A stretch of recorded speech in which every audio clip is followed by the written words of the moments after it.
একটা পেশেন্ট যখন আমাদের কাছে ultrasonography of K UV reason নিয়ে করাতে আসেন, তখন আমরা আলট্রাসোনোগ্রাফি অফ ইউরিনারি ব্লাডার দেখে থাকি। তো ইউরিনারি ব্লাডার আলট্রাসোনোগ্রাফি করানোর আগে আপনাদের যেটা মাথায় রাখতে হবে, আমরা পেশেন্টকে বেসিক্যালি ফুল প্রিপারেশনটা নিয়ে নিব। এই ক্ষেত্রে পেশেন্ট আসলে পরে পেশেন্টকে আমরা বলবো পেশেন্টকে পানি খেতে, পেশেন্ট পানি খেয়ে অপেক্ষা করবে এবং যখন যথেষ্ট পরিমাণ পেশাবের চাপ হবে তখন আমরা পরীক্ষাটা করবো। সো এই ক্ষেত্রে পেশেন্ট পানি খেয়ে অপেক্ষা করার পরে আপনি ট্রান্সডিউসারটা আসলে দুইটা সেকশনে রেখে পরীক্ষাটা করবেন। তো প্রথমে আমি চলে যাচ্ছি একটু আমাদের পিকচার্স গুলাতে। এখানে আমরা আজকে ক্লাসে যা যা শিখবো সামারি করে দেওয়া আছে। আমরা নর্মাল ব্লাডারের অ্যানাটমিটা জানবো, আমরা ইন্ডিকেশনটা দেখবো, এছাড়া ব্লাডারের বিভিন্ন প্রসিডিউরস গুলা দেখবো, আলট্রাসোনোগ্রাফিক গুলা দেখবো, ডিজিজ সম্পর্কে জানবো। এটা একটা মেল ইউরিনারি ব্লাডার। এখানে আমরা দেখতে পাচ্ছি যে এখানে প্রস্টেট দেখতে পাওয়া যাচ্ছে ব্লাডারের সাথে, তাহলে এটা একটা মেল ইউরিনারি ব্লাডার। আর এই ক্ষেত্রে কিন্তু আমাদের কোনো প্রস্টেট দেখতে পাচ্ছি না, এটা হচ্ছে একটা ফিমেল ইউরিনারি ব্লাডার। এবং আমরা যদি দেখি ইউরিনারি ব্লাডারের এখানে হিস্টোলজিক্যাল যে লেয়ার গুলো আছে সেই লেয়ার গুলো আমরা দেখতে পাচ্ছি। এখানে ট্রানজিশনাল এপিথেলিয়ামটা সবচেয়ে ভিতরে থাকবে, এছাড়া থাকবে সাবমিউকাস লেয়ার, মাসকুলার লেয়ার অর্থাৎ ডেক্টোসর মাসল থাকে, সাবসেরাস লেয়ার থাকে এবং সেরাস লেয়ার থাকে। এর মধ্যে আপনারা মনে রাখবেন যে আমাদের এখানে যে সবচেয়ে ভিতরে যে লেয়ারটা আছে সেটা হচ্ছে ট্রানজিশনাল এপিথেলিয়াম। এখন এই ট্রানজিশনাল এপিথেলিয়াম থাকার ফলে আমাদের যেই ব্যাপারটা মাথায় রাখতে হবে সেটা হচ্ছে যে ব্লাডারটা একেবারে স্মুথ ওয়ার্ল্ড দেখতে পাওয়া যাবে। ট্রানজিশনাল এপিথেলিয়ামটা থাকার ফলে একদম স্মুথ দেখতে পাওয়া যাবে এবং এর ফলে আমরা খুবই ইজিলি ব্লাডারের যে ইনার কন্ডিশনটা সেটা বুঝতে পারবো, সেটা একদম স্মুথ হবে। আচ্ছা, আমরা যদি আসি একটু ছবিতে, এখানে কেন আমরা আলট্রাসোনোগ্রাফি করবো, এখানে ইন্ডিকেশনস গুলো দেওয়া আছে। ফার্স্ট অফ অল, একটা রোগী আমার কাছে ইউরিনারি ব্লাডারের যে সমস্যাগুলো নিয়ে আসবে সেগুলোর মধ্যে থাকে ডিসইউরিয়া অর্থাৎ পেশেন্টের ডিফিকাল্টি হচ্ছে ম্যাচুরেশনের, হেমাচুরিয়া হতে পারে, তারপরে রিকারেন্ট ইনফেকশন হতে পারে, রিটেনশন অফ ইউরিন হতে পারে, পেলভিক ম্যাস এবং পেলভিক পেইন থাকবে। সো এগুলো হচ্ছে আমাদের কমন প্রবলেম ব্লাডারের। আর ব্লাডার দেখার আগে আমার অবশ্যই পেশেন্টের ফুল প্রিপারেশনটা করাই নিতে হবে, যেটা এখানে দেখানো আছে যে একটা পেশেন্ট আসলেই আমি আসলে আলট্রাসোনোগ্রাফিটা করে ফেলবো না। আমরা পেশেন্টকে বলবো 4 থেকে 5 গ্লাস পানি খেতে এবং পানি খাওয়ার পর যথেষ্ট পরিমাণ পেশাবের চাপ হলে আমরা পরীক্ষাটা করবো। এবং পেশেন্টের পজিশনটা হবে সুপাইন পজিশন, পেশেন্ট একেবারে সুপাইন কন্ডিশনে শুয়ে থাকবে এবং আমরা একটা লো ফ্রিকোয়েন্সি ট্রান্সডিউসারটা পেশেন্টের পেটের উপরে আমরা এখানে রাখবো। ফ্রিকোয়েন্সি হবে 3.5 মেগাহার্টজ। আমরা ট্রান্সডিউসারটা প্লেস করে তারপরে পরীক্ষাটা করবো। আর পেশেন্ট যদি লিন এন্ড থিন হয়ে থাকে তাহলে সেই ক্ষেত্রে আমরা একটা হাই ফ্রিকোয়েন্সি ইউজ করতে পারি, সেটা মাথায় রাখবেন। আচ্ছা, সো স্ক্যানিং টেকনিক হবে দুইটা, একটা হচ্ছে ট্রান্সভার্স থাকবে আর হচ্ছে লংগিটিউডিনাল থাকবে, মনে রাখবেন। আচ্ছা, নরমাল ইউরিনারি ব্লাডারে আমরা কি দেখবো, এখানে অনেকগুলো পয়েন্ট বলা আছে, বাট বেসিক্যালি আমরা 3টা পয়েন্ট দেখে থাকি। পয়েন্ট নাম্বার 1 হচ্ছে ব্লাডারটা হবে একেবারে স্মুথ ওয়াল, ব্লাডারের ওয়াল থিকনেস হবে less than 4 মিলিমিটার এবং ব্লাডারটার ভিতরটা হবে একদম অ্যানিকুইক। সো ছবি দিয়ে যদি আমরা একটু এক্সপ্লেইন করি তাহলে খুব ভালো মতো এক্সপ্লেইন করা যাবে। এই যে দেখতে পাচ্ছেন একটা ব্লাডারের ছবি, এই ব্লাডারটা একেবারে অ্যানিকুইক দেখতে পাওয়া যাচ্ছে। সো ব্লাডারের ভিতরটা হবে একদম অ্যানিকুইক, একদম কুচকুচে কালো। যদি এতটুকু সাদা কোনো স্ট্রাকচার দেখতে পাওয়া যায় ব্লাডারের ভিতরে তাহলে সেটা হচ্ছে প্যাথোলজি, তাহলে এটা হচ্ছে অ্যানিকুইক ব্লাডার দেখা যাবে। ব্লাডারের ওয়াল থিকনেসটা আমরা দেখবো, ব্লাডারের ওয়াল থিকনেসটা হবে যে অ্যান্টেরিয়র ওয়ালটা সাধারণত আমরা দেখি, অ্যান্টেরিয়র ওয়াল থিকনেসটা হবে less than 4 মিলিমিটার। সো ব্লাডারের ওয়ালটা হবে less than 4 মিলিমিটার, ভিতরটা হবে একদম অ্যানিকুইক এবং ব্লাডারের ওয়ালটা অল ওভার হবে একেবারে স্মুথ, তাহলে চারদিকটা একেবারে স্মুথ দেখতে পাওয়া যাবে। তাহলে এই হচ্ছে 3টা পয়েন্ট, আরেকবার দেখে নেন। এবং এই ছবিটা কোথায় আসবে, এই ছবিটা যখন ট্রান্সডিউসারটাকে আমরা এরকম ট্রান্সভার্সলি রাখবো তখন এই ছবিটা দেখতে পাওয়া যাবে। তাহলে আমি আবারও বলছি, ট্রান্সডিউসারটা যখন আমি ট্রান্সভার্সলি প্লেস করব, যখন সিম্ফাইসিস পিউবিসের কিছুটা উপরে, তখন এক্স্যাক্টলি এরকম একটা পিকচার দেখতে পাওয়া যাবে। এবং এখানে আমরা 3টা পয়েন্ট দেখে থাকি, আমি রিপিট করছি। ব্লাডারটা হবে অ্যানিকুইক, ওয়াল থিকনেস হবে less than 4 মিলিমিটার এবং ব্লাডারটা অল ওভার হচ্ছে স্মুথ। ওকে, এখন আমরা শিখবো ব্লাডারের ভলিউম আমরা কিভাবে মেজার করবো। তার আগে আমাদের জানতে হবে ভলিউম মানে হচ্ছে আয়তন। আমরা যখন ব্লাডারের ভলিউমটা বের করবো তখন কিন্তু সাধারণত আমাদের 2টা সেকশনের ছবি লাগবে, কারণ প্রতিটা সেকশনের কিন্তু আমরা অনলি 2টা করে মেজারমেন্ট ডিসটেন্স পাবো। যেমন এই ছবিটাতে আমরা পাবো অ্যান্টেরিয়র পোস্টেরিয়র ডায়ামিটার এবং ট্রান্সভার্স ডায়ামিটার। এবং লম্বা করে আমি যখন ট্রান্সডিউসারটা এইভাবে না ধরে একদম লম্বা করে ধরবো, একটু দেখেন ছবিটা, এই যে একেবারে লম্বা করে আমরা লংগিটিউডিনালি প্লেস করবো এইভাবে করে, তখন আমরা এই যে পাশাপাশি যে দূরত্বটা পাচ্ছি সেটা হচ্ছে ইউরিনারি ব্লাডারের লেন্থ। তাহলে আমি আবার যাচ্ছি, তাহলে আগের ছবিটাতে এটা হচ্ছে ট্রান্সভার্স পিকচার, এখানে আমরা পাবো অ্যান্টেরিয়র পোস্টেরিয়র ডায়ামিটার আর ট্রান্সভার্স ডায়ামিটার, আর এই ছবিটাতে আমরা একদম লেন্থটা দেখতে পাচ্ছি। সো এই লম্বা করে ধরবো, ধরলে আমরা লেন্থটা দেখতে পাই। তাহলে এই 3টা অ্যাকচুয়ালি আমাদের দূরত্ব দরকার হবে ব্লাডারের ভলিউমটা মেজার করার জন্য। সো এটা মাথায় রাখবেন। ওকে, এবার আমরা যে কাজটা করব সেটা হচ্ছে যে আমরা আরেকটু ব্লাডারের কিছু ছবি দেখি। এটাও একটা লম্বা ছবি, আমরা যখন ট্রান্সডিউসারটাকে একেবারে ভার্টিক্যালি ধরবো সিম্ফাইসিস পিউবিসের উপরে তখন এরকম লম্বা দেখতে পাওয়া যাবে এবং সাইড টু সাইডটা এটাই হবে লেন্থ। এটা একটা ফিমেল ইউরিনারি ব্লাডার, পিছনে ইউটেরাস আছে, যদি আমরা ইউটেরাস ওভারি ক্লাসে ইউটেরাস সম্পর্কে ভালো করে শিখবো। এটা अगेन একটা ট্রান্সভার্স পিকচার, এখানে ট্রান্সভার্সলি ব্লাডারটা দেখতে পাওয়া যাবে, মাথায় রাখবেন। আর এখানে দেখতে পাচ্ছি আমরা ক্যাথেটার দেখতে পাওয়া যাচ্ছে, মনে রাখবেন যদি ক্যাথেটার করা থাকে তাহলে আসলে কিন্তু এরকম ভাবে ক্যাথেটারের এই যে বালুন যেটা আমরা ইনফিল্ড করি ওয়াটার দিয়ে, ডিস্টিল ওয়াটার দিয়ে, সেটা এরকম দেখতে পাওয়া যাবে। এটা ক্যাথেটার দিয়ে আমরা দেখতে পাচ্ছি। সো এটা বালুন ক্যাথেটার। আচ্ছা, নেক্সট এই ছবিটা যদি আমরা দেখি তাহলে আমরা দেখতে পাচ্ছি ট্রান্সফার সেকশনে ক্যাথেটার থাকলে এমন দেখা যাবে।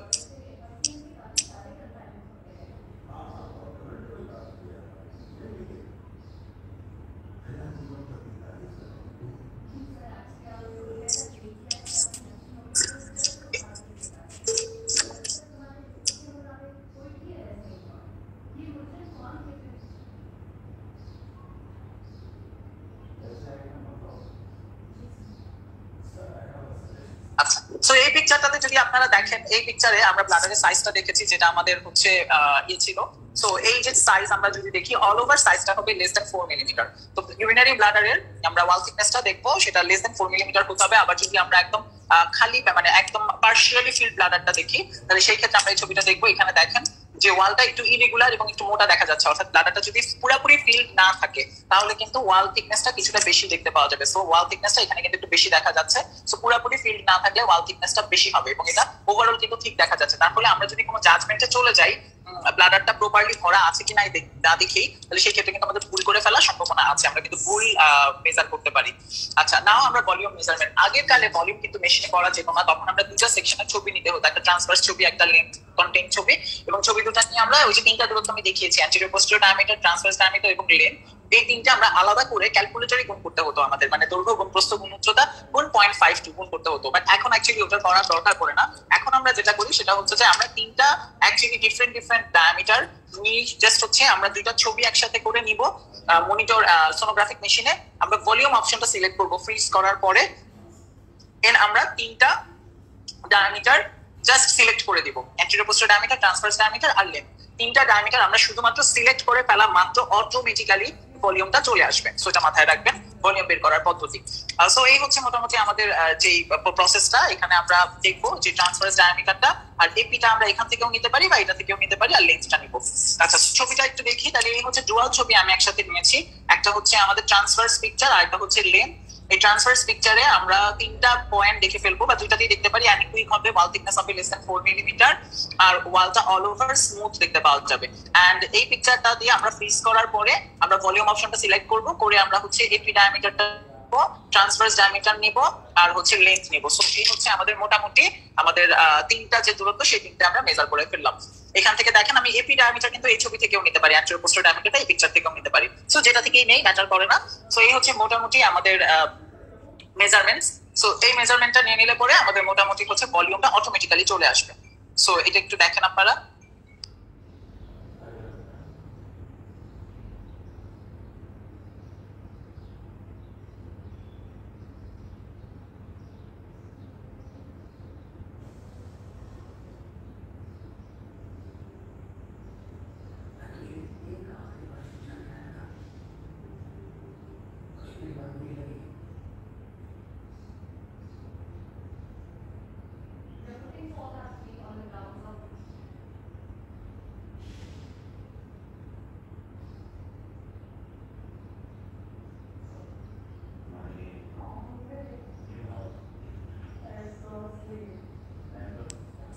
ওকে, আমরা এই ছবিটা তাহলে মাথায় রাখবেন। আমরা যখন আপনারা প্র্যাকটিক্যাল ক্লাসে আসবেন তখন আমরা দেখাই দিব কিভাবে করে মেজার করতে হয়। এবার আমি দুটি স্পেশাল টার্মিনোলজিতে যাব, একটা হচ্ছে এমসিসি আর একটা হচ্ছে পিভিআর। এমসিসি মানে হচ্ছে ম্যাক্সিমাম সিস্টেমেটিক ক্যাপাসিটি, অর্থাৎ একটা পেশেন্টের ইউরিনারি ব্লাডারের সর্বোচ্চ যে ধারণ ক্ষমতা সেটাকেই বলা হচ্ছে এমসিসি বা ম্যাক্সিমাম সিস্টেমেটিক ক্যাপাসিটি। ক্ষেত্রে পেশেন্টটা আসবে, পানি খাবে, অপেক্ষা করবে এবং আপনি তখন ভলিউমটা মেজার করবেন। হাইস্ট ফিল্ড অবস্থায় আপনার যে ভলিউমটা থাকবে ইউরিনারি ব্লাডারের ভলিউম মেজার করার পরে সেটাকে আমরা বলবো এমসিসি বা maximum systematic capacity. On the other hand PVR হচ্ছে একটা পেশেন্ট ভালো মতো মিকচুরেট করে ফেললো, অর্থাৎ পেশাব করে ফেলার পরে মিনিমাম 2 বার পেশাব করবে, করার পরে আপনার কাছে আসতে পরে যে ভলিউমটা ইউরিনারি ব্লাডারে অবশিষ্ট থাকবে সেটাকেই বলা হবে পিভিআর বা পোস্ট ভয়েডাল রেসিডিউ। সো এটা আপনাদের বের করতে হলে মিনিমাম 2 বার আল্ট্রাসোনোগ্রাফি করতে হবে, একটা হচ্ছে একদম ফুল অবস্থায় ব্লাডারটা আর একটা হচ্ছে একদম খালি অবস্থায়। সো এমসিসি সাধারণত রেঞ্জ হচ্ছে 500 থেকে 1000 সিসি, আর পিভিআর সাধারণত 0 সিসি বা আপ টু 30 ml পর্যন্ত হচ্ছে গিয়ে এমসিসিটা নরমাল। 30 ml এর বেশি হলে সেটাকে আমরা হচ্ছে গিয়ে বলবো সিগনিফিকেন্ট। তো মাথায় রাখবেন। আর এই হচ্ছে আমাদের রিপোর্টিং গুলা। রিপোর্টিং হচ্ছে এই হচ্ছে এইভাবে করে আপনারা লিখবেন, এটা আপনারা হচ্ছে একটা স্ক্রিনশট নিয়ে রাখেন। এটা একটা নরমাল ব্লাডারের রিপোর্টিং আমরা এভাবে লিখে থাকি। আর যখন এমসিসি এবং পিভিআর সহ পেশেন্ট হচ্ছে যাবে তখন আমরা এইভাবে করে রিপোর্টিংটা লিখবো।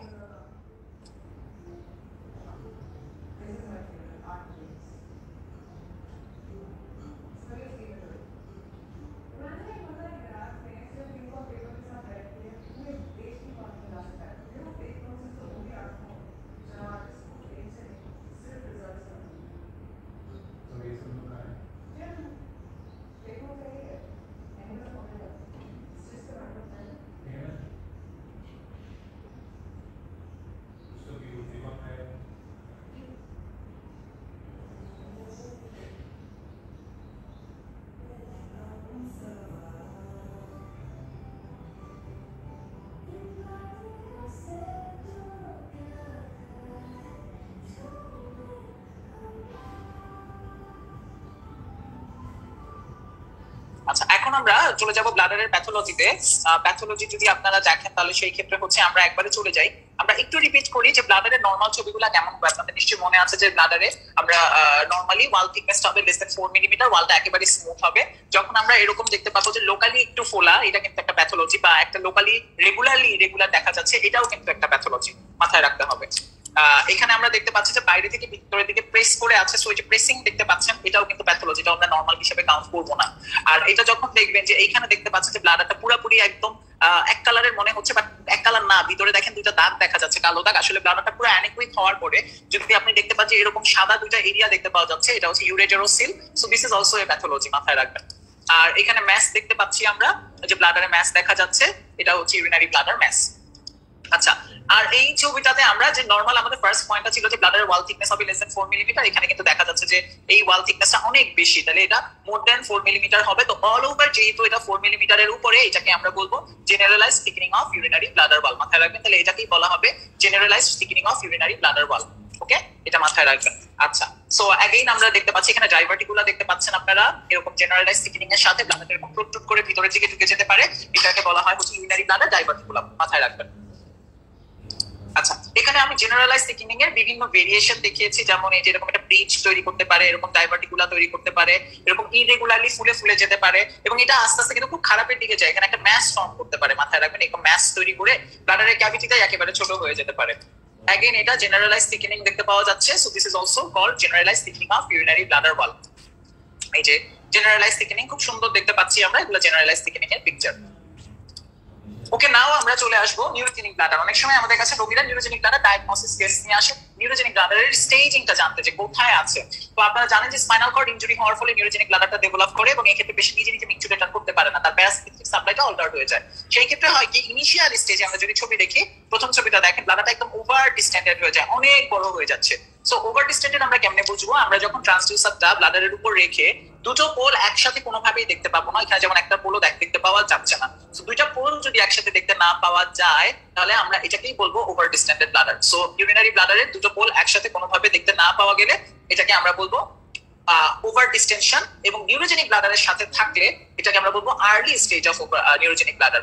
অন দ্য আদার হ্যান্ড আমরা যদি এই ছবিটা দেখি, এখানে দেখবো ওয়ালটা একেবারে ইরেগুলার হয়ে গেছে। সো এই যে ইরেগুলার হয়ে গেছে, এই ইরেগুলারটা দিয়ে বোঝাই যাচ্ছে যে অল ওভার মোটা হয়ে গেছে, এটা হচ্ছে generalised thickening of urinary bladder wall. So এই কন্ডিশনটা হচ্ছে, আমরা যদি নিউরোজেনিক ব্লাডারের সাথে কন্ডিশনটা পাই, এটা হচ্ছে সেকেন্ড স্টেজ, মনে রাখবেন। আর এটা যদি আরো অনেক দিন হয়ে যায়, তাহলে ব্লাডারটা একেবারে স্মল হয়ে যাবে, এটা হচ্ছে ছোট ব্লাডার বা স্মল ব্লাডার। তাহলে ফার্স্ট যেটা, সেটা হচ্ছে যে জেনারেল আপনার ওভার ডিস্টেন্ডেড ব্লাডার, নিউরোজেনিক ব্লাডারের ওভার ডিস্টেনশন কন্ডিশনে আসলে পরে আমরা এটাকে বলবো ফার্স্ট স্টেজ। জেনারেলাইজড থিকনিং সহ নিউরোজেনিক ব্লাডার হলে বলবো সেকেন্ড স্টেজ, আর স্মল ব্লাডার হলে বলবো লাস্ট স্টেজ বা এন্ড স্টেজ। তো এটাই। আর এগুলা কিন্তু নিউরোজেনিক ব্লাডার ছাড়াও আসতে পারে। আমার ডায়াগনোসিস হচ্ছে এটা ওভার ডিস্টেনশন, একটু আপনারা অবশ্যই লিখতে পারবেন। এটা জেনারেলাইজড থিকনিং, আর এটা হচ্ছে স্মল ব্লাডার। আচ্ছা, লোকালাইজ থিকনিং বেসিক্যালি আমরা হচ্ছে গিয়ে দেখবো, লোকালাইজ থিকনিং হচ্ছে লোকালি একটু ফুলে যাবে। বাট লোকালাইজ থিকনিং দেখার আগে মেক শিওর করবেন আপনার পেশেন্ট যাতে ফুললি প্রিপেয়ার থাকে, অর্থাৎ পানি খেয়ে ব্লাডারটা ডিস্টেন্ডেড থাকে। যেমন এই ছবিটা দেখেন, এই ছবিতে দেখা যাচ্ছে যে ব্লাডার লোকালি একটু ফোলা আছে, সাদা দেখা যাচ্ছে, তাই না? বাট এই ছবিটা কিন্তু এনশিওর করে না যে আপনার ব্লাডারটার মধ্যে অ্যাকচুয়াল ডিজিজ আছে কিনা, কারণ এই ব্লাডারটা পার্শিয়ালি ফিল্ড, এটা কিন্তু পুরোপুরি ফিল্ড না। ওয়েন এভার ব্লাডারটা পুরোপুরি ফিল্ড হবে, অর্থাৎ পানি খেয়ে পুরো ডিস্টেন্ডেড থাকবে, তখন যেমন এই পেশেন্টটারই আমি যখন পানি খাওয়ালাম, তখন দেখেন তার কিন্তু ব্লাডারটা পুরোপুরি ইউরিন দিয়ে ফুলে গেছে, এবং লোকাল যে সোয়েলিংটা এটা ডিসঅ্যাপিয়ার করে গেছে। তাহলে এটা হচ্ছে লোকালাইজ থিকনিং কিন্তু নাই। তাহলে ফুললি প্রিপেয়ার্ড হয়ে তারপরে আমরা হচ্ছে লোকালাইজ থিকনিং ডায়াগনোসিস করব।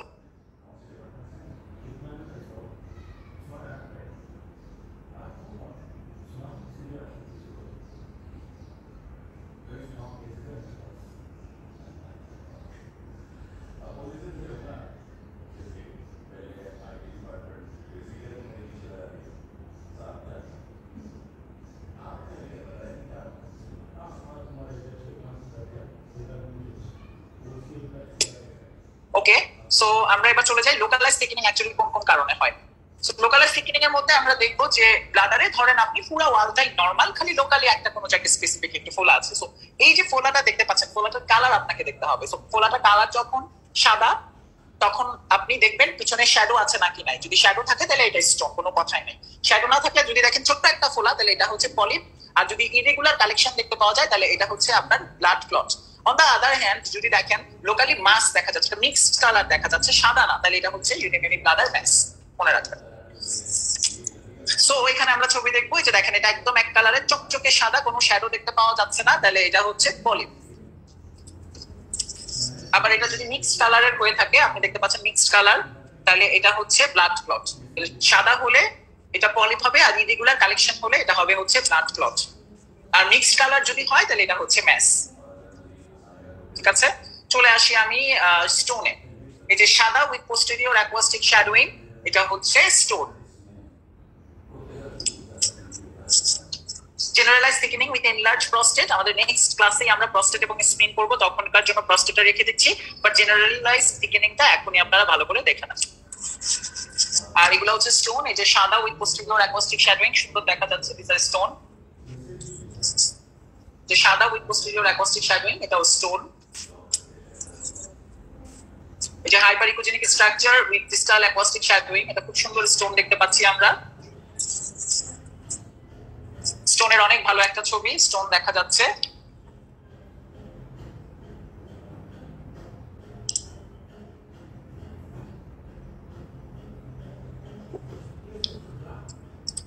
আর এটা হচ্ছে সাদা উইথ পোস্টেরিয়র অ্যাকোয়াস্টিক শ্যাডোইং, এটাও হচ্ছে স্টোন।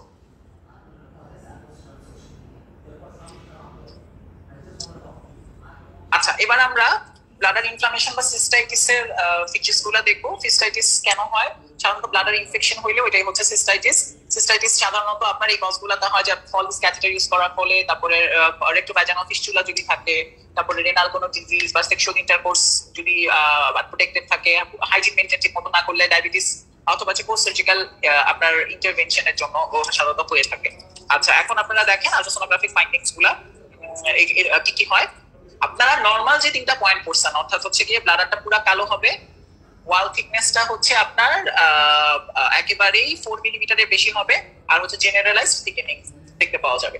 সো তিনটা পয়েন্টই আপনারা কিন্তু অলরেডি জানেন। সো দেখেন, এই যে ওয়াল থিকনেসটা বেড়ে গেছে, জেনারেলাইজড থিকেনিং দেখা যাচ্ছে,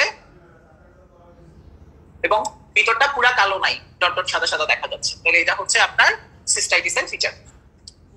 আর ওভার ডিস্টেন্ডেড ব্লাডার কখন বলবো আপনারা অলরেডি জানেন, যখন দুইটা পোল কোনোভাবেই একসাথে দেখতে পাওয়া যাবে না, তাহলে একটা পোল যদি আমি আরো ফোকাস করতে চাই তাহলে আরেকটা আরো কেটে যাবে, তাহলে এটাই হচ্ছে জেনারেলাইজ থিকেনিং। সো লম্বা করে আমরা ধরবো, ধরার পর যদি দুইটা পোল একসাথে দেখতে না পাওয়া যায় তাহলে এটা ওভার ডিস্টেন্ডেড ব্লাডার।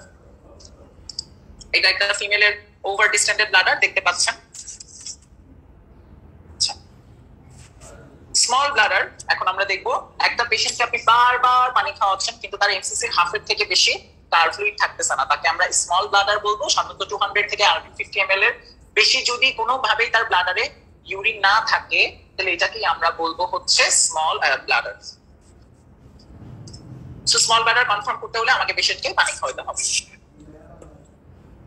স্মল ব্লাডারের কজগুলো এখানে দেয়া আছে, আর এই হচ্ছে রিপোর্টিং গুলা একটু স্ক্রিনশট নিয়ে নেবেন। এই হচ্ছে আমাদের আজকের ক্লাস, কোনো প্রশ্ন থাকলে জিজ্ঞেস করতে পারেন।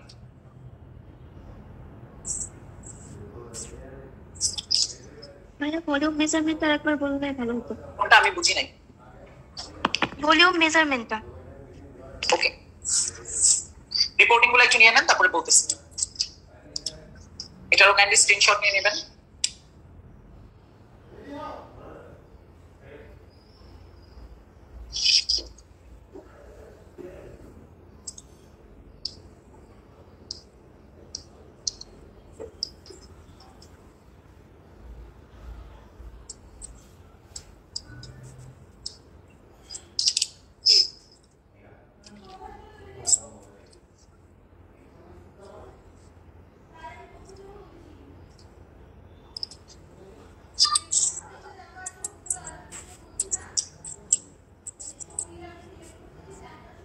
আচ্ছা, ভলিউম মেজার করার জন্য প্রথমে আমাদের দুইটা ছবি নিতে হবে, একটা হচ্ছে ট্রান্সভার্স পিকচার, একটা হচ্ছে লংগিটিউডিনাল পিকচার।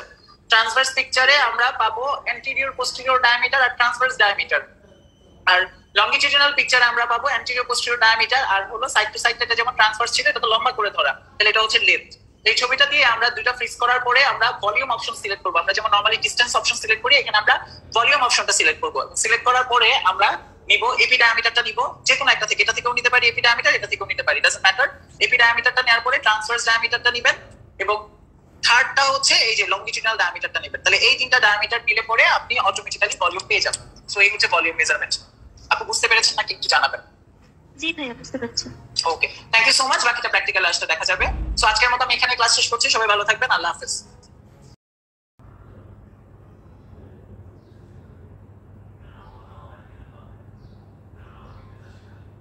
আসসালামু আলাইকুম। আমি তাহলে আজকে ক্লাস শুরু করছি। আজকে আমাদের ক্লাস হচ্ছে ultrasound of uterus and ovary. আজকে আমরা দুটোই করব। প্রথমে আমরা শুরু করছি ইউটেরাস দিয়ে। আমরা জানি যে ইউটেরাস হচ্ছে একটা পিয়ার শেপড মাসকুলার হলো অর্গান, যেটা পেলভিসে থাকছে এবং এটা হচ্ছে মিডলাইনে থাকে, লোয়ার মিডলাইন পোর্শনে থাকছে। ইউটেরাসের সামনে থাকছে হচ্ছে ইউরিনারি ব্লাডার, আর এর পোস্টেরিয়রে থাকছে রেকটাম, আর বিভিন্ন লিগামেন্টস এবং মাসলস দিয়ে ইউটেরাস সাপোর্টেড থাকে, এটা আমরা সবাই জানি। আমরা একটা ছবি দেখি। এখানে আমরা দেখতে পাচ্ছি একটা ইউটেরাসের ছবি। ইউটেরাসের দুই পাশে দুটো ওভার স্ট্রাকচার থাকে, এগুলো হচ্ছে ওভারি, আর এই হচ্ছে আমাদের ইউটেরাস, এইটুকু হচ্ছে আমাদের ভ্যাজাইনা। আর ইউটেরাসের দুই পাশে দুটো টিউবুলার হচ্ছে স্ট্রাকচার থাকে, এই দুটো হচ্ছে ফেলোপিয়ান টিউব। ফেলোপিয়ান টিউব যেখানে যে পয়েন্টে এন্টার করছে ইউটেরাসে সেটা হচ্ছে কর্ণ রিজিয়ন। কর্ণ রিজিয়নের উপরে এই যে একটা গোলগাল পোর্শন দেখতে পাচ্ছি আমরা, সেটা হচ্ছে ইউটেরাসের ফান্ডাস। আর কর্ণ ঠিক নিচেই হচ্ছে হোয়াইট পোর্শনটা হচ্ছে এর বডি। বডি যেখানে একটু ন্যারো হয়ে আসছে, অ্যাঙ্গেল হয়েছে, সেখান থেকে হচ্ছে আমাদের সার্ভিক্স শুরু হচ্ছে। সার্ভিক্সটা ইন্টারনাল অস থেকে এক্সটার্নাল অস পর্যন্ত বিস্তৃত থাকে, আমরা জানি। সার্ভিক্স ইন্টারনাল অস দিয়ে সে ইউটেরাইন ক্যাভিটি বা এন্ডোমেট্রিয়ামের সাথে বডির সাথে হচ্ছে কানেক্টেড থাকছে, আর এক্সটার্নাল অস দিয়ে সে হচ্ছে ভ্যাজাইনার সাথে কানেক্টেড থাকছে। আচ্ছা, আর একটা জিনিস হচ্ছে যে এই যে আমরা এন্ডোমেট্রিয়াম, যেটা আমাদের এন্ডোমেট্রিয়াম যে ক্যাভিটি আছে, সেটা ইউজুয়ালি কিন্তু হচ্ছে কি যদি কোনো কালেকশন না থাকে তাহলে দুটো লাইন একসাথে লেগে থাকে। যখন এখানে কালেকশন থাকবে তখন শুধু আমরা ক্যাভিটিটা দেখতে পাবো, ভেতরটা অ্যানিপিক আমরা সাধারণত দেখতে পাই। ইউটেরাসের হচ্ছে যে তিনটা লেয়ার থাকে। আউটার হচ্ছে যে সিরাস লেয়ার বা পেরিমিট্রিয়াম বলা হয় যেটাকে, মিডল থাকে মাসকুলার লেয়ার বা মায়োমেট্রিয়াম, আর একদম ভেতরে থাকে মিউকাস লেয়ার এন্ডোমেট্রিয়াম। এবং আমাদের একটা কথা মনে রাখতে হবে যে একটা নর্মাল ইউটেরাস কিন্তু রিপ্রোডাক্টিভ লাইফে, হ্যাঁ, আমাদের হচ্ছে যে এইজ, হরমোনাল স্ট্যাটাস এবং প্যারিটির উপরে এর সাইজ এবং শেপটা ডিপেন্ড করে। এটা আজকের লেকচারে আমরা একটু পরপরই জানতে পারবো। আরেকটা কথা এখানে আমাদের খেয়াল রাখতে হবে যে একটা ইউটেরাস যখন আমরা দেখবো আল্ট্রাসোনোগ্রামে, ইউটেরাস আমরা এটা চেনার একটা ল্যান্ডমার্ক হচ্ছে এন্ডোমেট্রিয়াম। হ্যাঁ, এটা দেখে আমরা ইউটেরাসটাকে আইডেন্টিফাই করতে আমাদের জন্য খুব সুবিধা হয়। আমরা একটা ছবি দেখি।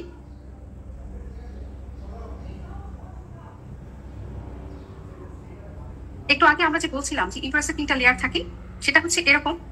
এই যে বাইরে যে আউটার যে ইকোজেনিক লাইনটা, সেটা হচ্ছে ইউটেরাসের পেরিমেট্রিয়াম। ভেতরটা একটু হচ্ছে হাইপোইকুইক দেখতে পাচ্ছি, এটা হচ্ছে আমাদের মায়োমেট্রিয়াম। আর একদম ভেতরে একটা লাইন আমরা দেখতে পাচ্ছি, এটা হচ্ছে এন্ডোমেট্রিয়াম। পেরিমেট্রিয়ামে ফাইব্রাস টিস্যু থাকে, এর ডেনসিটি বেশি থাকে, এই জন্য এটা হচ্ছে হাইপার ইকুইক আমরা দেখি। আর মিডলে যে মাসকুলার লেয়ারটা সেটা হচ্ছে হাইপোইকুইক থাকে, কারণ মাসেলের ডেনসিটি কম। এখন আমরা জানবো যে ইউটেরাস আমরা কেন স্ক্যান করবো, ইন্ডিকেশনস কি কি হতে পারে। প্রথমে আমরা দেখি যে পেলভিক পেইন, হ্যাঁ, যে কোনো রকমের যদি পেইন হয় পেলভিক রিজিয়নে তাহলে পেশেন্ট আমাদের কাছে আসতে পারে। কোনো ম্যাস যদি সে ফিল করে তাহলেও সে আসতে পারে। এছাড়া যে কোনো হচ্ছে মেনস্ট্রুয়াল সিম্পটম থাকলেও সে আমাদের কাছে আসতে পারে, যে মেনস্ট্রুয়াল সাইকেল হয়তো অ্যাবসেন্ট হয়েছে বা মিসড হয়ে গিয়েছে, অথবা অ্যাবনর্মাল কোনো ভ্যাজাইনাল ব্লিডিং হচ্ছে, তার হচ্ছে ডিসচার্জ দেখা দিয়েছে, তাহলে সে স্ক্যান করার জন্য আমাদের কাছে ডাক্তার পাঠাতে পারে। এছাড়া আমরা জানি যে আইওসিডি যে আছে, আইওসিডিটাও যদি হচ্ছে যে ঠিকঠাক জায়গায় আছে কিনা সেটাও অনেক সময় চেক করার জন্য আমাদের কাছে আসতে পারে। এরপর আমরা দেখছি হলো হিস্টেরোসালপিকোগ্রাফি, সেটা লাগতে পারে ইনফার্টিলিটি এটা চেক করার জন্য। যদিও হচ্ছে যে আমরা অ্যাবডোমিনালি এটা দেখার জন্য আল্ট্রাসোনোগ্রাফটা বেটার চয়েস না, এই জন্য হিস্টেরোসালপিকোগ্রাফির কথা এখানে বলা হয়েছে। এছাড়া আরো হচ্ছে ইন্ডিকেশনের মধ্যে আছে genital tract developmental abnormality, urinary ও ব্লাডার সিম্পটমস। আমরা জানি যে ইউটেরাস যেহেতু লোয়ার অ্যাবডোমেনে থাকে, তাহলে এখানে ব্লাডার আছে, তো দেখা যেতে পারে তার এমনিতেই কোনো হচ্ছে যে সে পেইন ফিল করতে পারে, বা যে কোনো ইউরিনারি সিম্পটমের জন্য যখন তার হচ্ছে যে আল্ট্রাসোনোগ্রাম লাগতে পারে, তো তখন সেই ইউটেরাস আল্ট্রাসোনোগ্রাম করার জন্য আমাদের কাছে আসতে পারে। এছাড়া ফলিকুলার মনিটরিং এর জন্য সে আমাদের কাছে আসতে পারে, যদিও এটার জন্য টিবিএস হচ্ছে বেস্ট চয়েস। এরপরে আমরা যাবো হচ্ছে যে ইউটেরাস আল্ট্রাসোনোগ্রাম করার জন্য আমাদের পেশেন্টের কি প্রিপারেশন লাগে। প্রথমে আমরা পেশেন্টকে বলবো যে তাকে 4 থেকে 5 গ্লাসের মতো সে পানি খাবে। এখানে বলে রাখি ফ্লুইডটা এখানে পানি বললেই ভালো হবে, এবং পেশেন্টকে আমরা বলবো সে যেন ইউরিন পাস না করে। আচ্ছা, এখন যখন পেশেন্ট হচ্ছে যে ম্যাক্সিমাম প্রস্রাবের বেগ অনুভব করবে, হ্যাঁ, তার যখন হচ্ছে যে একটা আর্জ অনুভব করবে, তখন সে আমাদের কাছে আসবে। সেই অবস্থায় আমরা তখন স্ক্যান শুরু করবো। এখানে মনে রাখতে হবে যে ইউরিনারি ব্লাডারটা কিন্তু অপটিমালি ফুল হতে হবে, হ্যাঁ, সেটা মানে পার্শিয়ালি ফিল্ড হওয়া যাবে না, আবার একই সাথে সেটা ওভার ডিস্টেন্টেড হওয়া যাবে না। আমাদেরকে খেয়াল রাখতে হবে আমরা যখন স্ক্যান করবো আমরা দেখবো যে মনিটরে আমাদের ইউরিনারি ব্লাডারটা একদম আয়তাকার দেখাবে, কিংবা একটা চারকোনা শেপ আমরা দেখতে পাবো, এবং ইউরিনারি ব্লাডারের হচ্ছে যে পেছনে আমরা কিন্তু পোস্টেরিয়র অ্যাকোস্টিক এনহ্যান্সমেন্ট দেখতে পাবো। সেই সাথে ব্লাডারের যে ওয়ালগুলো সেগুলো ইকোজেনিক দেখা যাবে, আর ভেতরে যেখানে ইউরিন কালেকশন হয় সেই জায়গাটা একদম অ্যানিপিক দেখা যাবে। তখন আমরা বুঝবো যে না পেশেন্টের হচ্ছে যে প্রিপারেশন ঠিক আছে, এবং আমাদের এটা কিন্তু একই সাথে গেইন সেটিংও আমাদেরকে দেখতে হবে। এখানে মনে রাখতে হবে আরেকটা কথা, যে যদি কোনো পেশেন্টের হচ্ছে যে ক্যাথেটার করা থাকে, তখন সে পেশেন্টের আমরা ক্যাথেটারটা ক্ল্যাম্প করে নিব। ক্ল্যাম্প করে নিলে কি হবে, তখন আমরা পেশেন্টকে বলবো যে ফ্লুইড খাওয়ার জন্য। সে যখন ফ্লুইড খাবে, তখন যখন সে বেগ অনুভব করবে আমাদেরকে বললে, তখন আমরা আল্ট্রাসোনোগ্রাম করতে পারবো। না হলে দেখা যাবে ইউরিনগুলো সব ইউরো ব্যাগে চলে যাচ্ছে। আর এদিকে আরেকটা ব্যাপার খেয়াল করতে হবে, যে অনেক সময় দেখা যায় যে কোনো অ্যাকিউট ইমার্জেন্সি একটা পেশেন্ট আসছে, যে তার হচ্ছে যে আল্ট্রাসোনোগ্রাম করা দরকার। সেক্ষেত্রে আমাদেরকে যেটা করতে হবে, যে পেশেন্টকে আমরা হচ্ছে যে একটা ইরেথ্রল ক্যাথেটার দিয়ে এবং স্টেরাইল নরমাল স্যালাইন দিয়ে আমরা ব্লাডারটা ফুল করে নেব।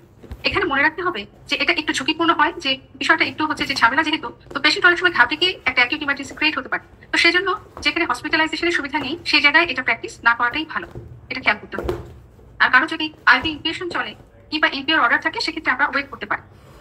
এরপর হচ্ছে পেশেন্টের পজিশন। পেশেন্টকে আমরা ইউজুয়ালি হচ্ছে সুপাইন পজিশনই আমরা দেখে থাকি, এবং কাপলিং এজেন্ট আমরা অ্যাপ্লাই করবো হচ্ছে কোথায়, পেশেন্টের হচ্ছে যে লোয়ার অ্যাবডোমেনে আমরা হচ্ছে অ্যাপ্লাই করবো, মিড লাইন বরাবর এবং পিউবিক সিম্পাইসিসের একটুখানি উপরে। আচ্ছা, আর আমাদের ট্রান্সডিউসারের চয়েসটা হবে হচ্ছে লো ফ্রিকোয়েন্সি কার্ভিলিনিয়ার ট্রান্সডিউসার। এটা তো আমরা সবাই জানি, এর সাথে 3.5 মেগাহার্টজ দিয়ে আমরা করি। তবে যদি হচ্ছে লিনান থিন পেশেন্ট হয়, সেক্ষেত্রে আমরা হচ্ছে যে আরেকটু ফ্রিকোয়েন্সি বাড়িয়ে নিতে পারি। আর ওবেস পার্সনের বেলায় আমরা একটু ফ্রিকোয়েন্সি কমিয়ে নিতে পারি। আর গেইন অ্যাডজাস্টমেন্টের যে ব্যাপারটা, সেটা একটু আগে আমি যেটা বললাম, যে আমাদেরকে খেয়াল করতে হবে যেন ইউরিনারি ব্লাডারের ভেতরটা সম্পূর্ণরূপে অ্যানিকুইক দেখায়, ব্লাডারের ওয়ালগুলো ইকোজেনিক দেখায়, এবং ব্লাডারের নিচে একটা পোস্টেরিয়র অ্যাকোস্টিক এনহ্যান্সমেন্ট তৈরি হয়, যেটা কিনা আমাদেরকে কি সাহায্য করবে, একটা অন্ধকার ঘরে টর্চ লাইট জ্বালিয়ে দেওয়ার মতো। বিষয়টা কিরকম, আমরা কি জানি যে ফ্লুইড হচ্ছে আল্ট্রাসাউন্ডের জন্য একটা খুব ভালো মিডিয়া। ফ্লুইডের মধ্যে দিয়ে সাউন্ড খুব সহজেই পাস করে। তো তাই দেখা যাবে যে এর পেছনে যে স্ট্রাকচার গুলো আছে, সেগুলো খুব ভালো আমরা দেখতে পাই যখন এই অ্যাকোস্টিক এনহ্যান্সমেন্টটা তৈরি হয়। আচ্ছা, এখানে আরেকটা কথা বলে রাখি, আজকে আমাদের ক্লাস যেহেতু ইউটারাস এবং ওভারি দুটো একসাথে, আমাদের ইউটারাস এবং ওভারি দেখার জন্য কিন্তু আমাদের এই যে প্রিপারেশন, পেশেন্টের পজিশন, ট্রান্সডিউসারের চয়েস এবং গেইন সেটিং, সবগুলো কিন্তু একই থাকছে। তাই সে সময় আর আমরা রিপিট করবো না। আর পেলভিক অর্গানগুলো দেখার জন্য আমাদের গেইন সেটিংটা খুব ইম্পর্টেন্ট। এটা যদি ঠিক না থাকে, তাহলে কোনোভাবেই পেলভিক অর্গানগুলো কিন্তু ভালোভাবে ইভালুয়েট করা সম্ভব না। না হলে দেখা যাবে বেশ কিছু প্যাথোলজি মিস হয়ে যেতে পারে। এই জন্য আমাদের গেইন সেটিং এর ব্যাপারে খুব কেয়ারফুল থাকতে হবে। পেশেন্টের প্রিপারেশনটাও খুব গুরুত্বপূর্ণ এখানে। যদি দেখা যায় যে ইমার্জেন্সি কেসে আমাদের আল্ট্রাসাউন্ড করতেই হয়, সেক্ষেত্রে আমরা কমেন্টে লিখে দিতে পারি যে এটা একটা কম্প্রোমাইজড স্টাডি ছিল, প্লিজ ডু রিস্ক্যান উইথ প্রিপারেশন। ইউটারাসে একটা লংজিটিউডিনাল ভিউ দেখতে পাবো। আর এইভাবে আমরা ঠিক ওখানেই প্রপার সেম জায়গায় রেখে একটু ঘুরিয়ে দিলেই আমরা হচ্ছে ট্রান্সভার্স স্ক্যানটা দেখতে পাবো। আচ্ছা, এটা একটু আগে আমরা দেখছিলাম যে একটা ইউটারাস আমরা নর্মাল আল্ট্রাসোনোগ্রামে কিরকম দেখতে পাই, ঠিক এরকম দেখতে পাই লংজিটিউডিনাল স্ক্যানে। এই হলো ইউরিনারি ব্লাডার, আর এই হচ্ছে আমাদের ইউটারাস। এই যে সার্ভিক্স, এই জায়গাটা, এই যে এখানে ইউটারাসের বডি যেখানে ন্যারো হয়ে এসছে, এখান থেকে আমার সার্ভিক্স শুরু, আর এখান থেকে আবার এদিকে ভ্যাজাইনা। এই যে টিউবুলার যে রিজিয়নটা, এটা হচ্ছে ভ্যাজাইনা। ইউটারাসে এই হচ্ছে পেরিমেট্রিয়াম, যেটা হাইপার ইকুইক আমরা দেখতে পাচ্ছি। মাঝে হলো মায়োমেট্রিয়াম, আর ভেতরে হচ্ছে এন্ডোমেট্রিয়াম। এন্ডোমেট্রিয়ামটা যেহেতু এখানে একই সাথে দেখা যাচ্ছে, কিন্তু ভেতরে কোনো কালেকশন নেই, তাই লাইনিং দুটো একসাথে লেগে আছে। আর বডি যেখানে ন্যারো হয়ে এসছে, এখান থেকে সার্ভিক্স শুরু হয়েছে। হ্যাঁ, এখানে এই বরাবর আমরা হচ্ছে ইন্টারনাল অসটা দেখতে পাই। আচ্ছা, আর সার্ভিক্স এবং ভ্যাজাইনার ডিমার্কেশন বুঝতে হলে আমরা আরেকটা ছবি দেখি। এখানে আমরা দেখতে পাচ্ছি ভ্যাজাইনাটা, যেখানে দেখেন যে এখানে 3টা ইকোজেনিক লাইন পর পর আছে। তো মাঝের যে ইকোজেনিক লাইনটা যেই বরাবর এসে শেষ হয়ে যাবে, এই বরাবর হচ্ছে সার্ভিক্সের এক্সটার্নাল অসটা থাকবে। নন প্রেগনেন্ট ইউটারাসে আমরা কিন্তু ইন্টারনাল অসটা ভালো দেখতে পাই না, এজন্য আমরা এটা সাধারণত উল্লেখ করি না, কিন্তু এক্সটার্নাল অসটা দেখা যায়। এই যে এখানে দেখা যাচ্ছে, এটা হলো এন্ডোমেট্রিয়াম। এটা একটু খুব একটা জুম করা টিভিএস একটা ছবি, এটা হলো এন্ডোমেট্রিয়াম, এই যে ভেতরে।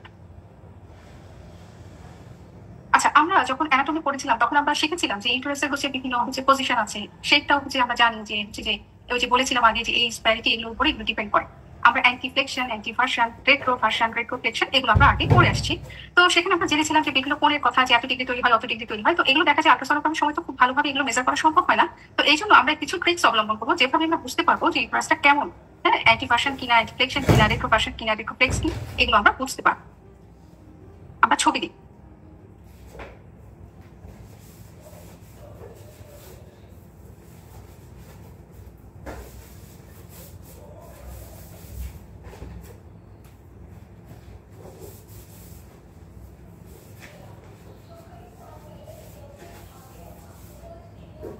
আচ্ছা, এখানে এই যে ছবিটা আমরা দেখতে পাচ্ছি, এখানে এটা হলো একটা অ্যান্টিবায়োটিক ইউটারাস, আর এটা হচ্ছে রেট্রোভার্টিক ইউটারাস।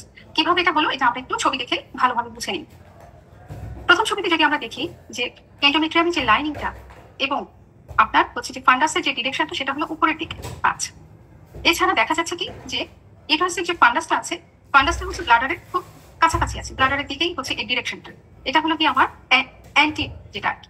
আর যখন আমি রেট্রো বলবো সেক্ষেত্রে দেখা যায় কি যে ইউটেরাসের যে এন্ডোমেট্রিয়ামের যে লাইনিং এবং হচ্ছে যে ফান্ডাসের ডিরেকশনটা হচ্ছে কোথায়, দূরে আছে, ব্লাডার থেকে দূরে এবং ডিরেকশনটা নিচের দিকে। এটা তো আমরা সবাই বুঝতে পারছি। আচ্ছা, ছবিটা খুবই ক্লিয়ার। এটাকে বলা হয় রেট্রো। আচ্ছা, এবারে আসি হলো ভার্সন। ভার্সনটা কিভাবে বুঝবো? যখন আমরা দেখবো যে বডির সাথে সার্ভিক্সের একটা কোণ তৈরি হবে, সেটা কিরকম, সেই কোণটা হচ্ছে আপনার 120-25 ডিগ্রি মতন হবে, প্রায় 180 ডিগ্রি মতো। সেটা হচ্ছে গিয়ে কি আমার ভার্সন তৈরি হচ্ছে, একটা কোণ তৈরি হচ্ছে যে অ্যাঙ্গেলটা, সেটা হলো ভার্সন। আচ্ছা, তো রেট্রোর ক্ষেত্রেও তাই। এখানে সার্ভিক্সের সাথে তার বডির যে একটা কোণ তৈরি হয়েছে সেটা হচ্ছে ঠিক একই কোণ, এরকম 120-25 ডিগ্রির মতো, সেটা হচ্ছে আমার ভার্সন। তাহলে এই ছবিটা আবার আমি একটু যদি রিপিট করি, অ্যান্টি যখন এই পজিশনটা বলবো সেক্ষেত্রে এন্ডোমেট্রিয়ামের লাইনিং এবং ফান্ডাসের ডিরেকশনটা থাকছে উপরের দিকে এবং এটা ব্লাডারের খুব কাছাকাছি আছে। আচ্ছা, রেট্রো যখন বলবো তখন কিন্তু হচ্ছে যে ফান্ডাস এবং এন্ডোমেট্রিয়ামের লাইনিং এগুলো হচ্ছে ডিরেকশনটা নিচের দিকে এবং ইউরিনারি ব্লাডার থেকে সেই দূরে আছে। এবং ভার্সনের বেলায় যখন আমরা দেখছি যে বডির সাথে ইউটেরাসের বডির সাথে সার্ভিক্সের একটা যে কোণ তৈরি হচ্ছে সেটা কিরকম, সেটা হচ্ছে প্রায় 180 ডিগ্রির কাছাকাছি। রেট্রো ভার্সনের বেলায় ভার্সনও তাই, কোণটা হচ্ছে সেরকম যে 180 ডিগ্রির কাছাকাছি। আচ্ছা, এবং দুটো ছবিতে আমরা দেখতে পাচ্ছি যে সার্ভিক্স এবং ফান্ডাসটা বেশ দূরে দূরে আছে, সার্ভিক্সটাও দূরে দূরে, ফান্ডাসটাও দূরে দূরে। এখানেও দেখেন রেট্রোফ্যাটেড ইউটেরাসেও সার্ভিক্স এবং ফান্ডাসটা দূরে দূরে আছে। নেক্সট ছবিতে যাচ্ছি আমরা, যেটা একটা রেট্রো ভার্সন। এবার এই ছবিটা যদি আমরা দেখি, এখানে দেখতে পাচ্ছি যে এখানে ইউটেরাসটা কিন্তু হচ্ছে কেবল একটা ভাঁজ খেয়ে আছে। একটু যদি আমরা একটু ভালোভাবে খেয়াল করি, যে প্রথম যে দুটো ছবি আমরা দেখেছিলাম সেখানে কিন্তু আমরা আলাদা আলাদা করে হচ্ছে ইউটেরাসের হচ্ছে যে বডি, সার্ভিক্স, ফান্ডাসটা পুরোপুরি দেখতে পেয়েছিলাম। এখানে যদি একটু আমরা খুব ভালোভাবে খেয়াল করি দেখতে পাবো এই যে সার্ভিক্স এই পোর্শনের উপরে পুরো ইউটেরাসের যে ফান্ডাস এবং বডির যে পোর্শনটা আছে সেটা কিরকম এসে ওটার উপরে একদম ভাঁজ হয়ে আছে, সে পুরোপুরি মেলতে পারছে না, পুরো ইউটেরাসটা ভিজিবল লাগছে না। যদি এই আউটলাইনটা আমরা একটু খেয়াল করি, যে এখানে আমরা দেখবো যে সার্ভিক্সের পোর্শন থেকে এই যে এখানে শুরু হলো, যে বডি শুরু হলো, এদিকে এই যে ফান্ডাস, এই যে এদিকে আবারও বডি, দিক দিয়ে আবার হচ্ছে এই যে সার্ভিক্স। এবং এখানে ইউটেরাসের হচ্ছে যে সার্ভিক্সের সাথে এই বডির এই জায়গাতে একটা কোণ তৈরি হয়েছে, সেটা 20 ডিগ্রি থেকে 5 ডিগ্রির মতো ছোট্ট একটা কোণ তৈরি হয়েছে। হ্যাঁ, এটা হচ্ছে ফ্লেকশন। এবং এখানে আরেকটা ব্যাপার লক্ষণীয় যে এর আগের ছবিগুলোতে যেমন দেখেছিলাম আমরা যে সার্ভিক্স এবং ফান্ডাসটা কি ছিল, দূরে দূরে ছিল, একটা ডিস্টেন্স মেনটেন করেছিল। কিন্তু এই ছবিতে যদি আমরা দেখি যে সার্ভিক্স এবং ফান্ডাস এগুলো খুব কাছাকাছি, সব একই জায়গাতে অবস্থান করছে। ঠিক আছে, এই ঘটনাগুলো হচ্ছে ফ্লেকশন। আর আবার আরেকটা জিনিস দেখেন, এই যে এখানেও কিন্তু যে ইউটেরাসের যে ফান্ডাস এবং হচ্ছে যে এন্ডোমেট্রিয়ামের লাইনিং এগুলো কিন্তু ইউরিনারি ব্লাডার থেকে কি দূরে আছে এবং নিচের দিকে ডিরেকশন। তাহলে এটা হলো রেট্রো। এই হচ্ছে আমাদের মোটামুটি আমরা ছবি দেখে যেভাবে আইডেন্টিফাই করতে পারবো। এটা আপনাদের রেকর্ডেড ক্লাস থেকে যাবে, এই জিনিসগুলো বুঝতে একটু অসুবিধা হতে পারে। যদি আপনারা ক্লাসটা একটু রিপিটেডলি দেখেন তাহলে হয়তো পরবর্তীতে এগুলো আরো সহজ হয়ে যাবে। মোট কথা হচ্ছে রেট্রোফ্লেকশন। রেট্রো যেহেতু আমাদেরকে প্রথমেই মনে রাখতে হবে, তাহলে এখানে ইউটেরাসের যে ফান্ডাস এবং এন্ডোমেট্রিয়ামের লাইনিং এগুলো ডিরেকশন থাকবে কোন দিকে, ব্লাডার থেকে দূরে এবং নিচের দিকে। তাহলে এটা হয়ে যাচ্ছে রেট্রো। এবং এই রেট্রোফ্লেক্স ইউটেরাসে এই যে হচ্ছে পুরো যে অংশটা থাকে তার ফান্ডাস এবং হচ্ছে কি তার বডি, এটা সার্ভিক্সের উপরে এসে একদম ঘুরে যায়, এরকম ভাঁজ খেয়ে থাকে, পুরো ইউটেরাসটা যেন মেলতে পারে না, এরকম একটা ছবি আমরা দেখতে পাচ্ছি। এবং একই সাথে সার্ভিক্সের সাথে এই যে আপনার বডি, এটা একটা কোণ তৈরি হচ্ছে, খুব ছোট্ট একটা কোণ তৈরি হচ্ছে 20 থেকে 25 ডিগ্রির মতো। এবং সার্ভিক্স থেকে ফান্ডাসটা মোটামুটি কাছে, সবগুলো এক জায়গায় মনে হচ্ছে যে জড়ো হয়ে আছে। এটা হলো আমাদের রেট্রোফ্লেক্স ইউটেরাস। এরপরে আমরা দেখি যে এই যে এখানে যদি এই ছবিগুলো আমরা দেখি, এগুলো লংজিটিউডিনাল স্ক্যানিং, এটা একটা নর্মাল। হ্যাঁ, আমরা জানি তো অ্যান্টিভার্সন অ্যান্টিফ্লেকশন থাকে। এই যে এটা হচ্ছে কি একটা রেট্রোফ্লেক্স। দেখা যাক যদি এটা কি হচ্ছে, এখানে ইউটেরাসের যে ফান্ডাস এবং হচ্ছে এন্ডোমেট্রিয়ামের লাইনিং এগুলো সবই নিচের দিকে ডিরেকশন, ইউরিনারি ব্লাডার থেকে অনেক দূরে আছে।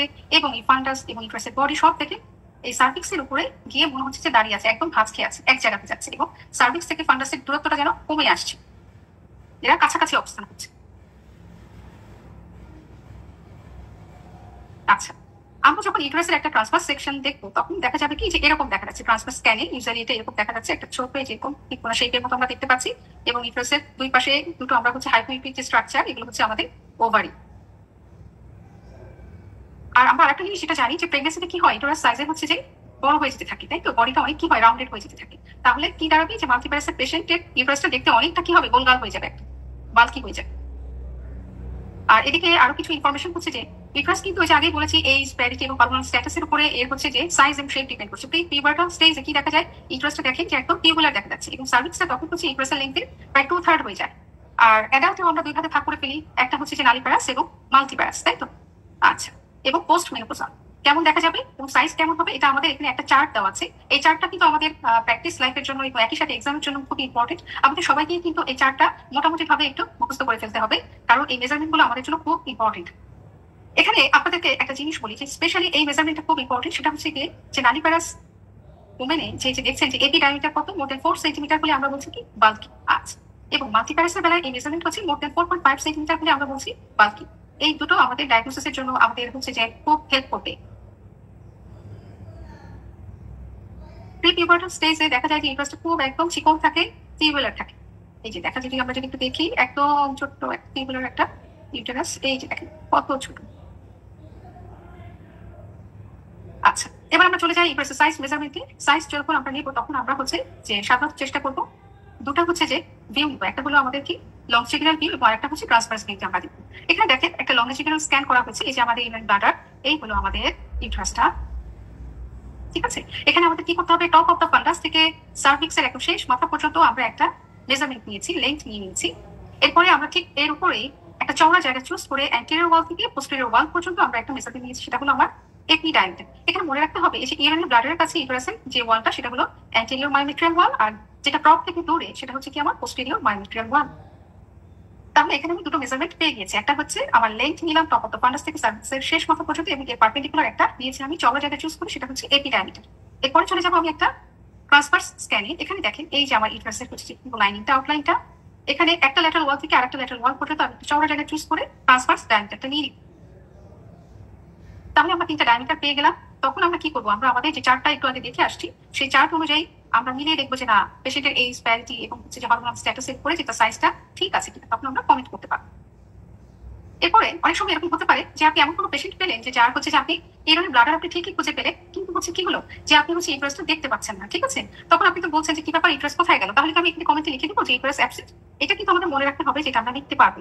ঠিক যেরকম হচ্ছে গল ব্লাডার বেলায় ছিল, কি ছিল, আমরা গল ব্লাডার যদি দেখতে না পেতাম তখন কি আমরা লিখতাম যে গল ব্লাডার হচ্ছে অ্যাবসেন্ট, এটা কিন্তু লেখা যাবে না। আমরা কি বলতাম, মানে নট ভিজুয়ালাইজ। ঠিক এই কথাটাই আমরা হচ্ছে ইউটারাসের বেলাতেও তাই বলবো। এখানে দেখেন এই হচ্ছে সার্ভিক্স, এই হচ্ছে এই যে ভ্যাজাইনা, এখানে কিন্তু আমাদের ইউটারাসটা হচ্ছে দেখা যাচ্ছে না। তাহলে আমরা এখানে কি হিস্ট্রি নিতে পারি, পেশেন্টকে জিজ্ঞেস করতে পারি যে তার কোনো অপারেশনের হিস্ট্রি আছে কিনা, ইউটারাস হয়তো অপারেটেড থাকতে পারে। তখন আমরা হয়তো কমেন্টে বলতে পারি যে পসিবলি হচ্ছে যে কি history of status of post hysterectomy, ঠিক আছে।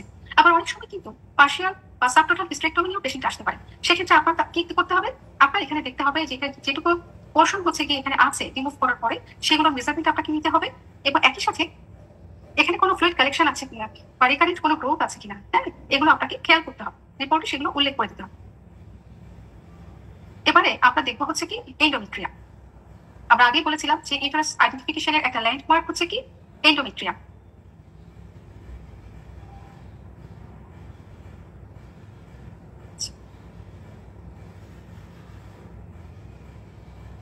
অদিতি দেবনাথ, আপনি কি আমাদের সাথে আছেন? অদিতি? জি ম্যাডাম। আচ্ছা, আপনি এন্ডোমেট্রিয়ামটা দেখতে চাচ্ছিলেন? জি জি, হ্যাঁ হ্যাঁ, আমি ঠিক আছে না। ওকে, ঠিক আছে ঠিক আছে, যে এখন যে ছবিগুলো দেখাবো এটাতে আপনার আরো ক্লিয়ার হবে। আচ্ছা, থ্যাংক ইউ ম্যাডাম। আচ্ছা, আর হচ্ছে এমনি যদি বুঝতে কোথাও অসুবিধা হয় আপনি কাইন্ডলি একটু হচ্ছে গিয়ে চ্যাট বক্সে লিখবেন কিংবা একটু আমাকে জানাবেন, আমি চেষ্টা করবো ইনশাআল্লাহ। আচ্ছা, এখন আমরা যে চলে যাই এন্ডোমেট্রিয়ামে বা ছবি দেখি, তাহলে আপনার কাছে ক্লিয়ার হবে। এই যে দেখেন, এই যে পুরো যে জায়গাটা, এই পুরোটা হলো কি আমার এন্ডোমেট্রিয়াম লাইন, ঠিক আছে। ওদিকে বুঝতে পারছেন ম্যাডাম? এটা কি হাইপার ইকুইক এই স্ট্রাকচারটা, মানে একদম সুতার মতো? এই যে আপনি এখানে দেখেন, এখানে এই যে আমরা একটা মেজারমেন্ট নাও আছে, হ্যাঁ, এন্ডোমেট্রিয়ামের এই অ্যান্টেরিয়র ওয়াল থেকে পোস্টেরিয়র ওয়াল পর্যন্ত, হ্যাঁ। এই ছবিটা কিন্তু হচ্ছে কি আপনার জুম করা একটা টিভিএস ছবি, এই জন্য এটা এত বড় দেখতে পাচ্ছি। আমরা যখন পার অ্যাবডোমিনাল আল্ট্রাসোনোগ্রামে কিন্তু এত বড় আপনি দেখতে পাবেন না। ওই যে প্রথমে যে ছবিগুলো দেখেছিলাম একদম ভেতরে যে একটা ইকোজেনিক লাইনের মতো, হ্যাঁ, সেটাই হচ্ছে কি আমাদের এন্ডোমেট্রিয়াম। তবে সবসময় কিন্তু ইকোজেনিসিটি একই থাকবে না, সেটা আমরা একটু পরে বলছি। ম্যাডাম, এখানে মাঝের এই সাদা লাইনটা কি? হ্যাঁ, এটা এন্ডোমেট্রিয়ামের অংশ পুরোটা। আচ্ছা আচ্ছা, ওকে, থ্যাংক ইউ। আচ্ছা, এখানে এই যে দেখেন, যখন মেজারমেন্ট আমরা নিব তখন ওই একটা ওয়াল থেকে আরেকটা ওয়াল পর্যন্ত আমরা এখানে নিচ্ছি, এটা গেল নরমাল যখন আমরা মেজারমেন্ট নিই। এখানে আরো কিছু কথা আছে, এই যে দেখেন, এটা কি ম্যাডাম এন্ডোমেট্রিয়াল ক্যাভিটির মেজারমেন্ট? হ্যাঁ, এন্ডোমেট্রিয়াল। এখন ক্যাভিটিটা হচ্ছে কি দেখেন, ক্যাভিটিটা কিন্তু ইউজুয়ালি হচ্ছে কি ওপেন থাকে না, যদি না তার ভিতরে কোনো কালেকশন থাকে। ইউজুয়ালি তো কালেকশন থাকে না, এই জন্য তখন দেখা যায় কি মানে ক্যাভিটির যে দুটো যে ওয়ালটা সেটা কি একসাথে লেগে থাকবে। তা আপনি একটা চিন্তা করেন, যে কোনো একটা ক্যাভিটির ভেতরে যদি কিছু না থাকে, কোনো ফ্লুইড বা কিছু না থাকে, তখন কি হয়, সেটা একসাথে লেগে থাকে না। যেমন আমরা হচ্ছে যে প্যানক্রিয়াস যখন ক্লাস করেছি, ডাক্টগুলোর কথা মনে আছে, যখন ফ্লুইড থাকে ভেতরে কালেকশন থাকে তখন কি হয়, আমরা সেগুলো দেখতে পাই বা ভিজিবল হয়। ইউজুয়ালি যদি কোনো কালেকশন না থাকে তাহলে সেটা আর তখন ভেতরে কিছু দেখা যাবে না। হ্যাঁ, তো একটু পরে আরেকটা ছবি দেখেন। এই যে দেখেন, একটু যদি খেয়াল করি এই পুরোটা, হ্যাঁ এই যে পুরো আউটলাইন, এখানে এখানে আপনি আরেকটা দেখবেন একটা মজার জিনিস, সেটা আমি বলছি। এই যে দেখেন, এই ছবিটা দেখেন, এটা আপনার কি মনে হচ্ছে? ভেতরে অ্যানিকুইক আছে না, কুচকুচে কালো, হ্যাঁ ভেতরে কালেকশন আছে, ঠিক আছে? এই জন্য এটা আমরা এইভাবে দেখতে পাচ্ছি। তো এই হচ্ছে এই যে পুরোটা, ঠিক আছে? এবার তো ক্লিয়ার, যখন কালেকশন থাকবে আর মায়োমেট্রিয়াম তো বাকি অংশটুকু। হ্যাঁ হ্যাঁ, মায়োমেট্রিয়াম একদম বাকি পুরো অংশটুকু, ঠিক আছে? আর একদম বাইরে আউটার যে চকচকে হাইপারিকুইক যে লাইনটা, সেটা হলো আপনার পেরিমেট্রিয়াম বা সেরাস পোর্ট যেটা। এখানে ম্যাডাম মেজারমেন্টের জন্য তো আমি পেরিমেট্রিয়াম থেকেই তো নিব মেজারমেন্টটা। আচ্ছা, যখন আমরা এই যে সলিড অর্গানগুলো যখন আমরা মেজারমেন্ট নিব, তখন ইউজুয়ালি কিন্তু হচ্ছে আউটার টু আউটার, হ্যাঁ আউটার টু আউটার। আর এখানে আমরা এবারে যদি একটু খেয়াল করি, একটু দেখেন এন্ডোমেট্রিয়ামের যখন মেজারমেন্ট নিব, এই যে দেখেন এখানে কিন্তু এন্ডোমেট্রিয়ামের ভেতরে কোনো কালেকশন নাই। এজন্য আমরা কি করেছি, পুরোটা একটা টান দিয়েছি, সবচেয়ে চওড়া জায়গাটা চুজ করে আমরা একটা মেজারমেন্ট নিয়েছি। এবার দেখেন এই ছবিটা, এই ছবিটাতে ভেতরে একটুখানি কালেকশন আছে, তাই না? তো এই জন্য আমরা এখানে কি করেছি, এখানে কিন্তু দুই ভাবে মেজারমেন্ট আপনি নিতে পারেন। একটা হচ্ছে আপনি এই যে এখানে এই যে হাইপার ইকুইক লাইন, এই ওয়াল থেকে এই ওয়াল একটা মেজারমেন্ট নিলেন, আবার এই অ্যানিকুইক পোর্শনটা বাদ দিয়ে এই ওয়াল থেকে এই ওয়ালের আরেকটা মেজারমেন্ট। এই দুটো যখন আপনি সামেশন বা যোগফলটাই হচ্ছে আপনার টোটাল এন্ডোমেট্রিয়াম থিকনেস, ঠিক আছে? এই যে এগুলো হচ্ছে কি, এই যে কালেকশন। এখানে একটা জিনিস আপনাকে বলি বা সবার জন্য বলছি, এটা খেয়াল করতে হবে কি, আমরা এই ছবিগুলো দেখলাম একটু আগে, দেখলাম কি এন্ডোমেট্রিয়ামের ছবি এক একটা জায়গায় কিন্তু এক এক রকম। এটা তো আমরা খেয়াল করেছি সবাই। প্রথম দিকে মনে হচ্ছে যে ভেতরে কিছু না, একটু হচ্ছে যে হাইপার ইকুইক, হ্যাঁ একটু সলিড টাইপের। আবার যখন হচ্ছে কালেকশন আছে তখন ভেতরটা অ্যানিকুইক দেখাচ্ছে, আরেক রকম দেখাচ্ছে। আমাদের কি হয়, ফিমেলের হচ্ছে যে আপনি দেখেন, আমরা সবাই জানি যে মেনস্ট্রুয়াল সাইকেলে ডিফারেন্ট ফেজ আসে, তাই তো? অনেকগুলো ফেজের হচ্ছে যে সূচনা হয়। তো যেমন একটা হচ্ছে কি মেনস্ট্রুয়াল ফেজ, এখানে আমাদের যে এন্ডোমেট্রিয়ামটা, এই লাইনটা কিন্তু তখন একদম আর স্ট্রেট থাকবে না, সেটা মনে হবে যে একটা থিন ভাঙা ভাঙা একটা লাইন আমরা দেখতে পাবো। আচ্ছা, আর প্রলিফারেটিভ ফেজ বা ইস্ট্রোজেনিক ফেজ যেটা, সেখানে কি হয়, সেখানে ওই যে লাইনটা আছে ভেতরে ইকোজেনিক, সেটা চারপাশ দিয়ে সামান্য একটু করে হাইপোইপিক থেকেনিং জমা হতে শুরু করে। এটা হলো আমার প্রলিফারেটিভ ফেজ। এরপরে আসে হলো আমার পেরিওভুলেটরি ফেজ বা মিড সাইকেল, হ্যাঁ বা লেট প্রলিফারেটিভ ফেজ। এখানে যেটা হয়, একটা ট্রিপল লেয়ার অ্যাপিয়ারেন্স আমরা দেখতে পাই। একটু আগে সেই ছবিটা আমাদের ছিল, আমি আবার দেখাবো। আর প্রতিটা স্টেজে ফেজে কিন্তু থিকনেস বলে দেওয়া আছে, আমাদের কিন্তু এই থিকনেস গুলো একটু মনে রাখতে হবে। পরে আমরা আরেকটা ফেজ দেখতে পাই, সেটা হচ্ছে কি সিক্রেটরি ফেজ বা প্রোজেস্টেরন ফেজ। এখানে ইউটেরাসের এই যে এন্ডোমেট্রিয়ামটা, সেটা একটু হাইপার ইকুইক হয়ে যায়। কেন? কারণ এটার ভেতরে তখন হচ্ছে কি, এটা ঠিক কিন্তু মনে রাখতে হবে, মেনস্ট্রুয়েশনের একদম আগে আগে এখানে মিউকাস আসতে শুরু করে, গ্লাইকোজেন কন্টেন্ট এগুলো আসতে শুরু করে, এই বিভিন্ন কারণে এটা হাইপার ইকুইক হচ্ছে। এখানে যদি একটা মজার জিনিস আমরা দেখি, এই যে একটু খেয়াল করেন যে এই যে চারটা ফেজ, মেনস্ট্রুয়াল ফেজ আমরা কত দিয়ে শুরু করছি, থিকনেস 1 থেকে 4, 4 থেকে 8, 6 থেকে 10, 8 থেকে 14। এখন যদি কোশ্চেন বলে, এটা কিন্তু একটা খুব ইম্পর্টেন্ট কোশ্চেন, জিজ্ঞেস করে যে রিপ্রোডাক্টিভ এজে, হ্যাঁ এন্ডোমেট্রিয়াম থিকনেস আমরা কখন হচ্ছে গিয়ে বলবো যে থিকেন্ড এন্ডোমেট্রিয়াম, সেটা সবাইকে আমাদের জানতে হবে। সেটা হচ্ছে কি মোর দ্যান 14 মিলিমিটার। এই যে দেখেন মেনস্ট্রুয়েশনের ঠিক আগের ফেজটা কি সিক্রেটরি ফেজ, এখানে কত 8 থেকে 14, তাই তো? এই যে যখন মোর দ্যান 14 মিলিমিটার হবে, হ্যাঁ তাহলে রিপ্রোডাক্টিভ এজে, তখন আমরা কিন্তু সেটা বলবো থিকেন্ড এন্ডোমেট্রিয়াম। আচ্ছা, এরপরে দেখেন পোস্ট মেনোপজাল এন্ডোমেট্রিয়াম। এক্ষেত্রে কি স্বাভাবিকভাবে কি হবে, এখানে হচ্ছে যে সেই পেশেন্টের বা আমরা দেখতে পাবো কি যে এন্ডোমেট্রিয়ামটা একদম পেন্সিল লাইন, একদম সরু চিকন পেন্সিলের একটা দাগের মতন দেখা যাবে, হ্যাঁ আর একদম অ্যাট্রোফাইড হয়ে যায়, কারণ এখানে কোনো হরমোনাল কন্ট্রোলার থাকে না। আর এখানে থিকনেসটা খুব স্বাভাবিকভাবে কমতে শুরু করবে। এখানে একটা মানে ইনফরমেশন দেই, এটা রেকর্ডেড থেকে যাবে, পরেও শুনে নিতে পারবেন। সেটা হলো পোস্ট মেনোপজাল এন্ডোমেট্রিয়ামে থিকনেসটা কিন্তু আমরা উইথ এইচআরটি, যারা হরমোন রিপ্লেসমেন্ট থেরাপি পাচ্ছে তাদের একরকম, আর যারা হরমোন রিপ্লেসমেন্ট থেরাপি পাচ্ছে না তাদের আর এক রকম বলি, ঠিক আছে? যেমন এখানে দেখেন, যারা হরমোন রিপ্লেসমেন্ট থেরাপি পাচ্ছে তাদের ক্ষেত্রে আমরা থিকনেস বলবো আপ টু হচ্ছে 8 মিলিমিটার হচ্ছে নর্মাল। আর যারা হরমোন রিপ্লেসমেন্ট থেরাপি পাচ্ছে না তাদের ক্ষেত্রে কিন্তু থিকনেস হচ্ছে আপ টু 5 মিলিমিটার পর্যন্ত নর্মাল। এটা আমরা একটু যেন মনে রাখি সবাই। এবার আমরা যদি এই ছবিগুলো দেখি, তাহলে আমাদের কনফিউশন কিছুটা দূর হবে যে এন্ডোমেট্রিয়াম কিন্তু আবারও বলছি যে যেহেতু আমাদের হচ্ছে যে ফিমেলের কি হয় যে বিভিন্ন ফেজ, মেনস্ট্রুয়াল ফেজ থাকে, সেজন্য কিন্তু আমাদের এন্ডোমেট্রিয়ামের চেহারাটা এক এক সময় এক এক রকম হয়। এখন আপনার কাছে যখন পেশেন্ট স্ক্যান করতে আসলো, সেই তখন ঠিক কি স্টেজে আছে আপনি কিন্তু ছবিটা দেখে একটু ধারণা করতে পারবেন যে এখন তার পিরিয়ডের বা তার মেনস্ট্রুয়াল সাইকেলের কততম মানে দিন চলছে বা কি ফেজ চলছে, আপনি একটু হলেও ধারণা করতে পারবেন। এখানে যে ছবিগুলো আছে, যে ম্যাডাম এন্ডোমেট্রিয়াল থিকনেস একটু আগে যেটা বলেন 1 থেকে 4 মিলিমিটার বা 4 থেকে 8 মিলিমিটার, এগুলো কিভাবে মাপবো? মানে এন্ডোমেট্রিয়াল থিকনেস এটা কি সবার ক্ষেত্রে মাপতে হবে? এটা হচ্ছে এই যে দেখেন, এই যে থিকনেস গুলো আমরা মেপে আসছেন একটু আগে, হ্যাঁ আচ্ছা আচ্ছা, এভাবে হ্যাঁ এই যে দেখেন, এখানে একটু যদি খেয়াল করেন দেখেন তো অদিতি, হ্যাঁ এখানে আমরা 3টা লেয়ারের মতন দেখতে পাই না, ট্রিপল লেয়ার একটা অ্যাপিয়ারেন্স। আচ্ছা, এটা তাহলে আমরা পেয়েছিলাম ওই যে একটু আগে পড়লাম যে এটা ছিল মিড ওভুলেটরি, যেটা হচ্ছে যে পেরি ওভুলেটরি ফেজ বা মিড সাইকেল ফেজে এরকম দেখা যায়। এই যে দেখেন, এই যে এটা খুব স্পষ্ট 3টা লেয়ার দেখা যাচ্ছে না? এখানে আবার একটু কালেকশন চলে আসছে, যখন কালেকশন আসবে তখন কি করতে হবে, কালেকশন চলে আসলে দেখে দুটো আলাদা আলাদা নিতে পারে। আচ্ছা, আরেকটাও করতে পারেন অদিতি, এখানে আমরা কিন্তু টোটালটা একটা নিতে পারি, ঠিক আছে? টোটালটা পুরোটা একটা নিয়ে আপনি সেখান থেকে মাইনাস করতে পারেন আলাদা করে ফ্লুইডের ইনার টু ইনার মেজারমেন্ট, তাহলেও ঘুরে ফিরে একই কথা হলো। ঠিক আছে, বুঝতে পেরেছেন কথাটি? জি জি ম্যাডাম। দুটো আলাদা আলাদা যোগ করে নিতে পারেন, এটা বেশি প্র্যাকটিস করা হয়। আর আরেকটা হচ্ছে এই পুরোটা একটা টানে যোগ, এক টানে নিয়ে আপনি আলাদা করে আবার ফ্লুইডের মেজারমেন্টটা নেবেন, সেটা নেবেন ইনার টু ইনার নিয়ে ফ্লুইডটা বাদ দিলে কি হবে, তখন আপনি আসলে এন্ডোমেট্রিয়াম থিকনেসটা পেয়ে যাবেন। আচ্ছা, এই যে দেখেন, আবারও বলছি, এই যে ট্রিপল লেয়ারটা আসছে মিড সাইকেল ফেজে। হ্যাঁ, আমরা একটু জাস্ট ছবিগুলো দেখি, আমাদের কনসেপ্টটা একটু ক্লিয়ার হবে। এখানে কিন্তু মেস্ট্রুয়াল যেটা হচ্ছে যে ফেজ, সেই ফেজের ছবিটা কিন্তু এখানে নাই। এখানে এটা দেখেন যে আর্লি প্রলিফারেটিভ ফেজ, যেখানে একটা মাঝে এই যে ইকোজেনিক লাইনটা অ্যাপিয়ার করেছে, এবং এর দুই পাশ দিয়ে একটু যদি ভালো করে খেয়াল করি, এই উপরে এবং নিচে একটু হাইপোইপিক হতে শুরু করেছে, এটা হলো প্রলিফারেটিভ ফেজ। আচ্ছা, এটা দেখেন, এটা হচ্ছে লেট প্রলিফারেটিভ ফেজ, যেখানে আমার কি হয়েছে, এই যে অথবা যদি আমি বলি এটাকে বলে পেরি ওভুলেটরি বা মিড সাইকেল ফেজ, এটা তিনটা লেয়ার আমি দেখতে পাচ্ছি স্পষ্ট, তাই না? ট্রিপল লেয়ার অ্যাপিয়ারেন্স চলে আসছে, এই যে একটা, দুটা, তিনটা। আচ্ছা, আর এটা হচ্ছে কি আমার সিক্রেটরি ফেজ বা প্রজেস্টেরন ফেজ, যেটা আপনার মেনস্ট্রুয়েশন ঠিক আগে আগে। এই সময় এন্ডোমেট্রিয়াম থিকনেসটা কি আমরা দেখেছি না অদিতি, এই যে এখানে বাড়তে শুরু করেছে, তাই না? সিক্রেটরি ফেজে কারণ কি, কিছু পরেই মেনস্ট্রুয়েশন শুরু হবে, তার কালেকশন জমা হচ্ছে ওখানে। হ্যাঁ, এবং এখানে একটু হাইপার ইকুইকও দেখা যাচ্ছে, কারণ বিভিন্ন কালেকশন এখানে আসছে এবং একই সাথে ব্লাড ভেসেল গুলো টর্চুয়াস হয়ে যাচ্ছে, ইন্টারফেস সব কাছাকাছি চলে আসে। এই জন্য এই সময়টা ভেতরটা হাইপার ইকুইক একটুখানি হয়ে যাচ্ছে, সেকেন্ড হয়ে যাচ্ছে। আচ্ছা, এবার আমরা যদি দেখি যে এন্ডোমেট্রিয়াম থিকনেসের কিছু কজ আছে, এখানে আমরা একটু যদি খেয়াল করি, কজগুলো কি, যে অ্যাবর্শন, ইনকমপ্লিট একটোপিক প্রেগন্যান্সি দেখতে পাচ্ছি, রিটেইনড প্রোডাক্ট, হ্যাঁ, এমনকি আর্লি ইন্ট্রাইউটেরাইন প্রেগন্যান্সিতেও কিন্তু এন্ডোমেট্রিয়াল থিকনেস হতে পারে, বাড়তে পারে। যখন ম্যাক্সিমাম কজগুলো একটু যদি খেয়াল করি যে অ্যাবর্শন এবং হচ্ছে প্রেগন্যান্সি রিলেটেড এবং এন্ডোমেট্রাইটিসও আছে, যখন আপনি যে পেশেন্টকে দেখবেন যে না প্রেগন্যান্সি কেস না বা অ্যাবর্শনও না বা এন্ডোমেট্রাইটিসও না, হ্যাঁ, কিন্তু পেশেন্টের হচ্ছে যে এজ বেশি, ঠিক আছে, পেশেন্টের এজ একটু বেশির দিকে, এবং তার আপনি এন্ডোমেট্রিয়াল থিকনিং পাচ্ছেন, হ্যাঁ, থিকনিং পাচ্ছেন, কিন্তু অ্যাবর্শন বা প্রেগন্যান্সি বা এন্ডোমেট্রাইটিস এইসব কজ নাই, সেক্ষেত্রে কিন্তু আপনার পেশেন্টকে অ্যাডভাইস করতে হবে যে এসআইএস অনেকে একটু নোট করবেন এগুলো, হ্যাঁ, এসআইএস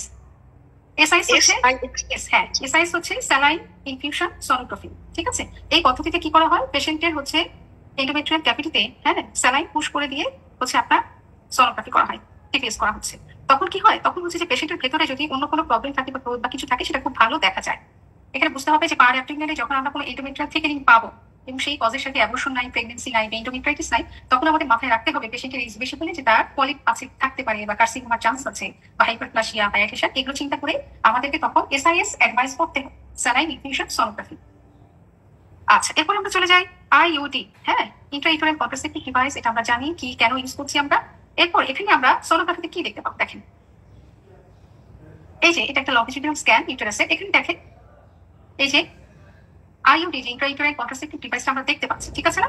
এটা কিন্তু শুধু আমরা টেইল পোর্শনটা দেখতে পাচ্ছি, ঠিক আছে, এবং এটা কি আছে, একদম প্লেসড ইন সিচু, ঠিক আছে। এখানে আমাদের খেয়াল করতে হবে যে এটা ঠিকঠাক দেখা যাচ্ছে কিনা, মানে ঠিক জায়গায় ঠিক পজিশনে আছে কিনা, হ্যাঁ। ইউটেরাসের এই যে বডি অফ ইউটেরাস, এটা প্রায় ফান্ডাসের কাছাকাছি, এটা ঠিক জায়গাতেই আছে ক্যাভিটিতে। আচ্ছা, এই ছবিটা যদি আমরা দেখি, এটা হলো একটা ট্রান্সভার্স স্ক্যান, দেখেন এখানে এই হচ্ছে এটার এই যে হেড পোর্শন, টি এর মতো উপরে এই যে হেড পোর্শনটা আমরা দেখতে পাচ্ছি আর্মের, হ্যাঁ, আর এই যে আমার টেইলের পোর্শনটাও আমরা দেখতে পাচ্ছি, হ্যাঁ, এটা ঠিক জায়গাতেই আছে। আবার অনেক সময় দেখবেন যে এই যে এই ছবিটা যদি দেখি, আমরা দেখি কিন্তু বুঝতে পারছি যে সে ঠিক জায়গায় না, ক্যাভিটি থেকে নিচে নেমে অনেক দূর নিচে চলে আসছে, মিসপ্লেস হয়ে গিয়েছে, হ্যাঁ, ডিসলোকেশন হয়ে গিয়েছে। এক্ষেত্রে কি হতে পারে, পেশেন্টের হচ্ছে কি পেশেন্ট কনসিভ করে ফেলতে পারে, তাই না? এটা আমাদেরকে খেয়াল রাখতে হবে। এবং এই যে ইন্ট্রাইউটেরাইন কন্ট্রাসেপটিভ ডিভাইস, এটা হচ্ছে যে কপার দিয়ে তৈরি থাকে তো ইউজুয়ালি, তো কপারের ডেন্সিটি অনেক বেশি, এই জন্য আমরা কি দেখতে পাই, এটাকে এরকম হাইপার ইকুইক দেখতে পাচ্ছি, একদম ব্রাইট দেখতে পাচ্ছি। আচ্ছা, এবারে আমরা চলে যাই ইউটেরাসের প্যাথোলজিতে। ম্যাডাম, আইইউডি ফান্ডাসের কাছে থাকলে নরমাল পজিশন, হ্যাঁ, মেইন কথা ফান্ডাসে, হ্যাঁ, ওই যে ক্যাভিটিতে থাকবে আমার ইউটেরাসের বডিতে, হ্যাঁ, এই যে ক্যাভিটিতে ভিতরে থাকছে, ঠিক আছে। এই যে দেখেন এই জায়গাতেই থাকার কথা ক্যাভিটিতে, আমাদের হচ্ছে যে কি হয়, হচ্ছে কনসেপশন তো ওই জায়গাটাতেই, তাই না? তাহলে ওই জায়গাটাতেই তো আমার হচ্ছে যে এটা রাখতে হবে। তো যখন এখান থেকে এটা ডিসপ্লেস হয়ে যাবে, সরে যাবে একদম, এখান থেকে ধরে ডিসলোকেট হয়ে একদম নিচে নেই, এটা দেখেন না, জায়গা দেখে বুঝতে পারছি যে এটা পজিশনটা একদম, এটা দেখেন কি সুন্দর, একদম মিডলে একদম ঠিক জায়গায়, এটা ওখান থেকে অনেক নিচে নেমে চলে আসছে। আচ্ছা, ইউটেরাসের প্যাথোলজিতে এবার আমরা শুরু করি। প্রথমে আমরা চলে যাচ্ছি সবচেয়ে কমন যে প্যাথোলজি আমরা দেখতে পাই, সেটা হচ্ছে কি লিওমায়োমা বা ফাইব্রয়েড, আমরা যেটা খুব বেশি শব্দটা ব্যবহার করে থাকি, এটা হচ্ছে মোস্ট কমন একটি নিউপ্লাজম। এখানে বলা আছে বিভিন্ন আপনার হচ্ছে এইজের রেঞ্জ বলা আছে, এগুলো একটু দেখে নিতে হবে আমাদের। আচ্ছা, এটা খেয়াল করতে হবে, ইউজুয়ালি এটা মাল্টিপল হয়, তবে খেয়াল করতে হবে যেটা অনেক সময় সিঙ্গেলও হতে পারে, এটা এসিম্পটোম্যাটিকও হতে পারে, আবার সিম্পটোম্যাটিকও কিন্তু হতে পারে। সিম্পটোম্যাটিক কিরকম, যে এই পেশেন্ট কিছুটা পেইন নিয়ে আসতে পারে অথবা ইউটেরাইন ব্লিডিং নিয়ে আসতে পারে। আচ্ছা, তাহলে এটা সব রকমই হতে পারে, সিঙ্গেল হতে পারে, মাল্টিপল হতে পারে, সিম্পটোম্যাটিক হতে পারে, এসিম্পটোম্যাটিক হতে পারে, ঠিক আছে। এবং এটা একটা জিনিস খেয়াল করতে হবে যে এটা কিন্তু একটা ইস্ট্রোজেন ডিপেন্ডেন্ট টিউমার, তো সেই জন্য যখন হচ্ছে যে অ্যানুলেটরি সাইকেল বা প্রেগন্যান্সি হয়, প্রেগনেন্সির সময় ফিটাস যখন বাড়তে থাকে তখন কিন্তু দেখা যায় যে ফাইব্রয়েডের সাইজ কিন্তু বড় হতে থাকে। এই কারণে আমার কাছে যখন একটা পেশেন্ট আসবে শুরুতেই, হ্যাঁ, প্রেগনেন্সির সময়, তখন যদি আমি কোইন্সিডেন্টালি যদি একটা ফাইব্রয়েড ডায়াগনোসিস হয়, ওই সময় কিন্তু আমার সাইজটা খুব ভালো করে খেয়াল করতে হবে। যখন সেই পেশেন্ট পরবর্তীতে আবার হচ্ছে যে ফলো আপে আসবে, যেন আমি করতে পারবো যে খেয়াল করতে পারি যে সাইজটা কি বেড়ে যাচ্ছে কিনা। আচ্ছা, আমরা কিন্তু এটা অনেক আগে পড়ে আসছি আমাদের হচ্ছে মেডিকেল লাইফে, যে কটি আমরা একটা ছবি দেখছিলাম। এই ছবিটা কোথায় আমাদের সবারই মনে আছে। এটা হচ্ছে এই যে ফাইব্রয়েড, হ্যাঁ, এটা 3 টাইপের হচ্ছে।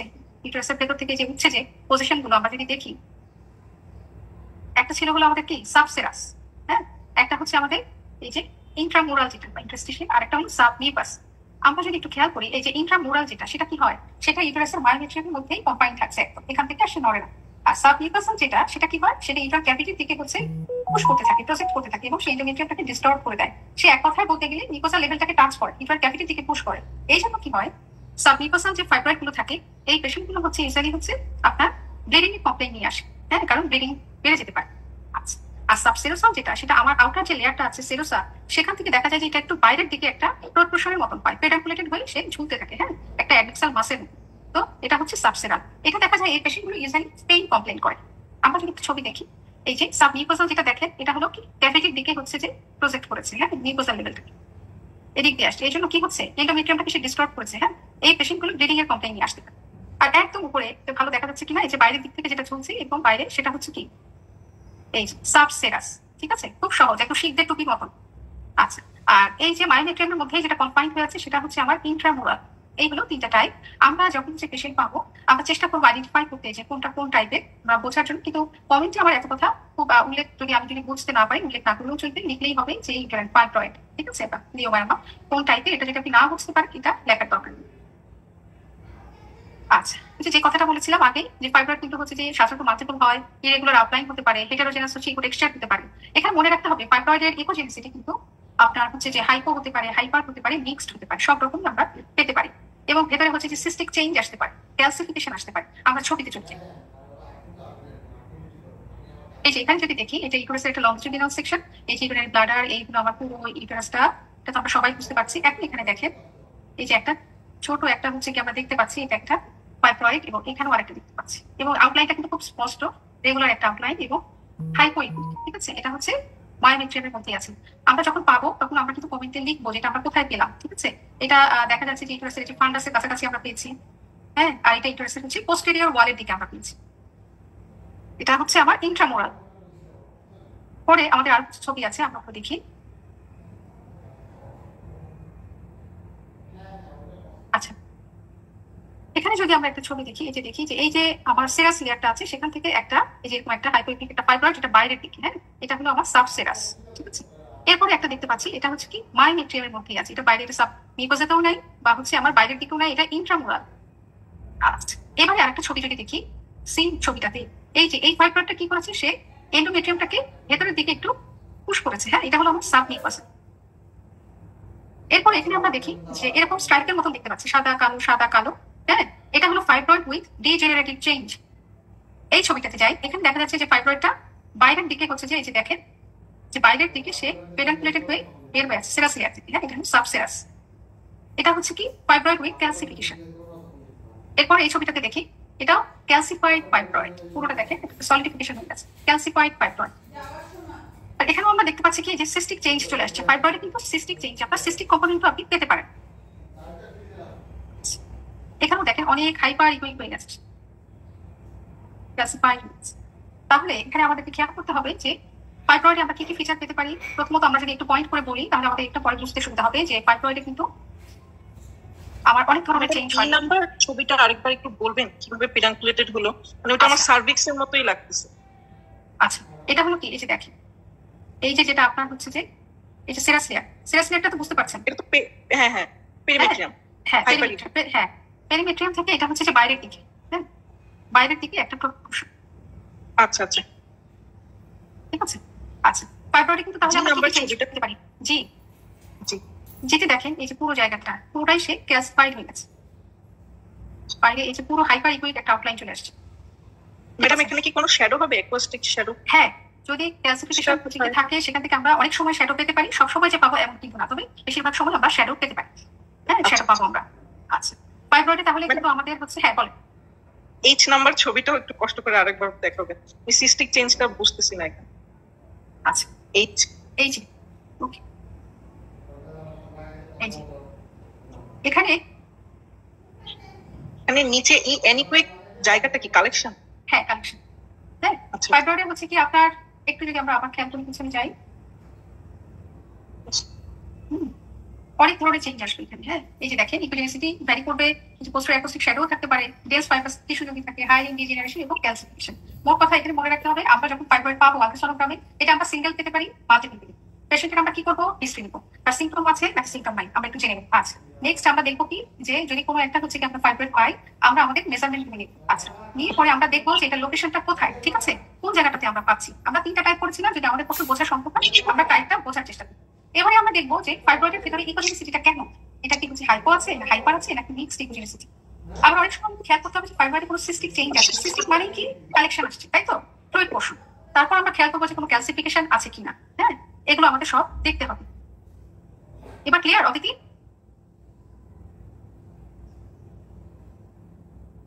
আচ্ছা এবারে আমি চলে যাই হচ্ছে অ্যাডেনোমায়োসিস।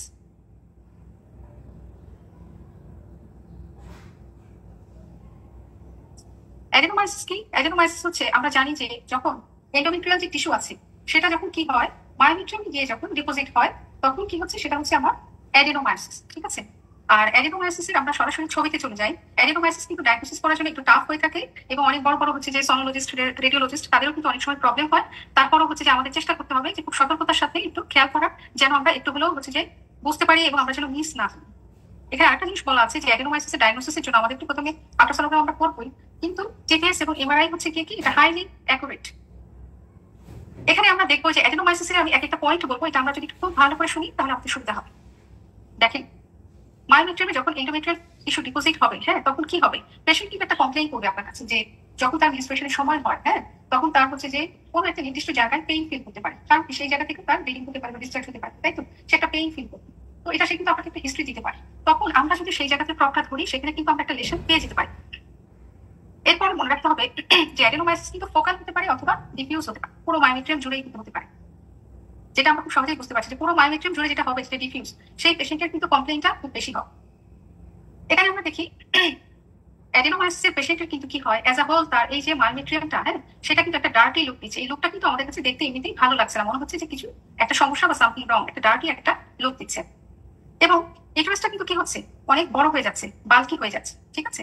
আচ্ছা এরপর আমরা যদি আবার খেয়াল করি যে ইউটারাসে দেখা যায় যে অনেক সময় আউটলাইনটা ইরেগুলার হয়ে যেতে পারে, হ্যাঁ এবং এই যে এরকম দেখেন যে কালো সাদা এরকম লিনিয়ার হচ্ছে স্ট্রাইশন আসতে পারে, ঠিক আছে, এরকম আসতে পারে। আচ্ছা এরপরে আবার অনেক সময় দেখা যায় যে অ্যাডেনোমায়োসিসে হচ্ছে সিস্টিক চেঞ্জ, এই ছোট ছোট সিস্টেম মধ্যে ভেতরে আমরা দেখতে পাচ্ছি।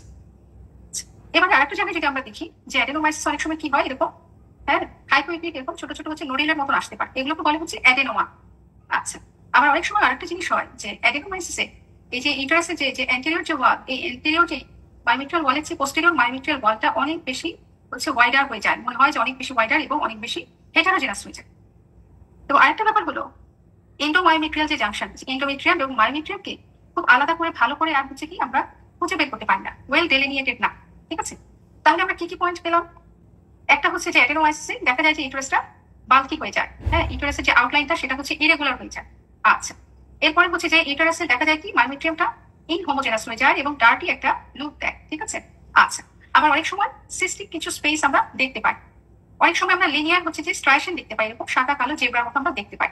আচ্ছা আবার অনেক সময় হচ্ছে আমরা ছোট ছোট নোডুলের মতন কিছু জিনিস দেখতে পাই, সেগুলো হচ্ছে অ্যাডেনোমা হচ্ছে আমরা।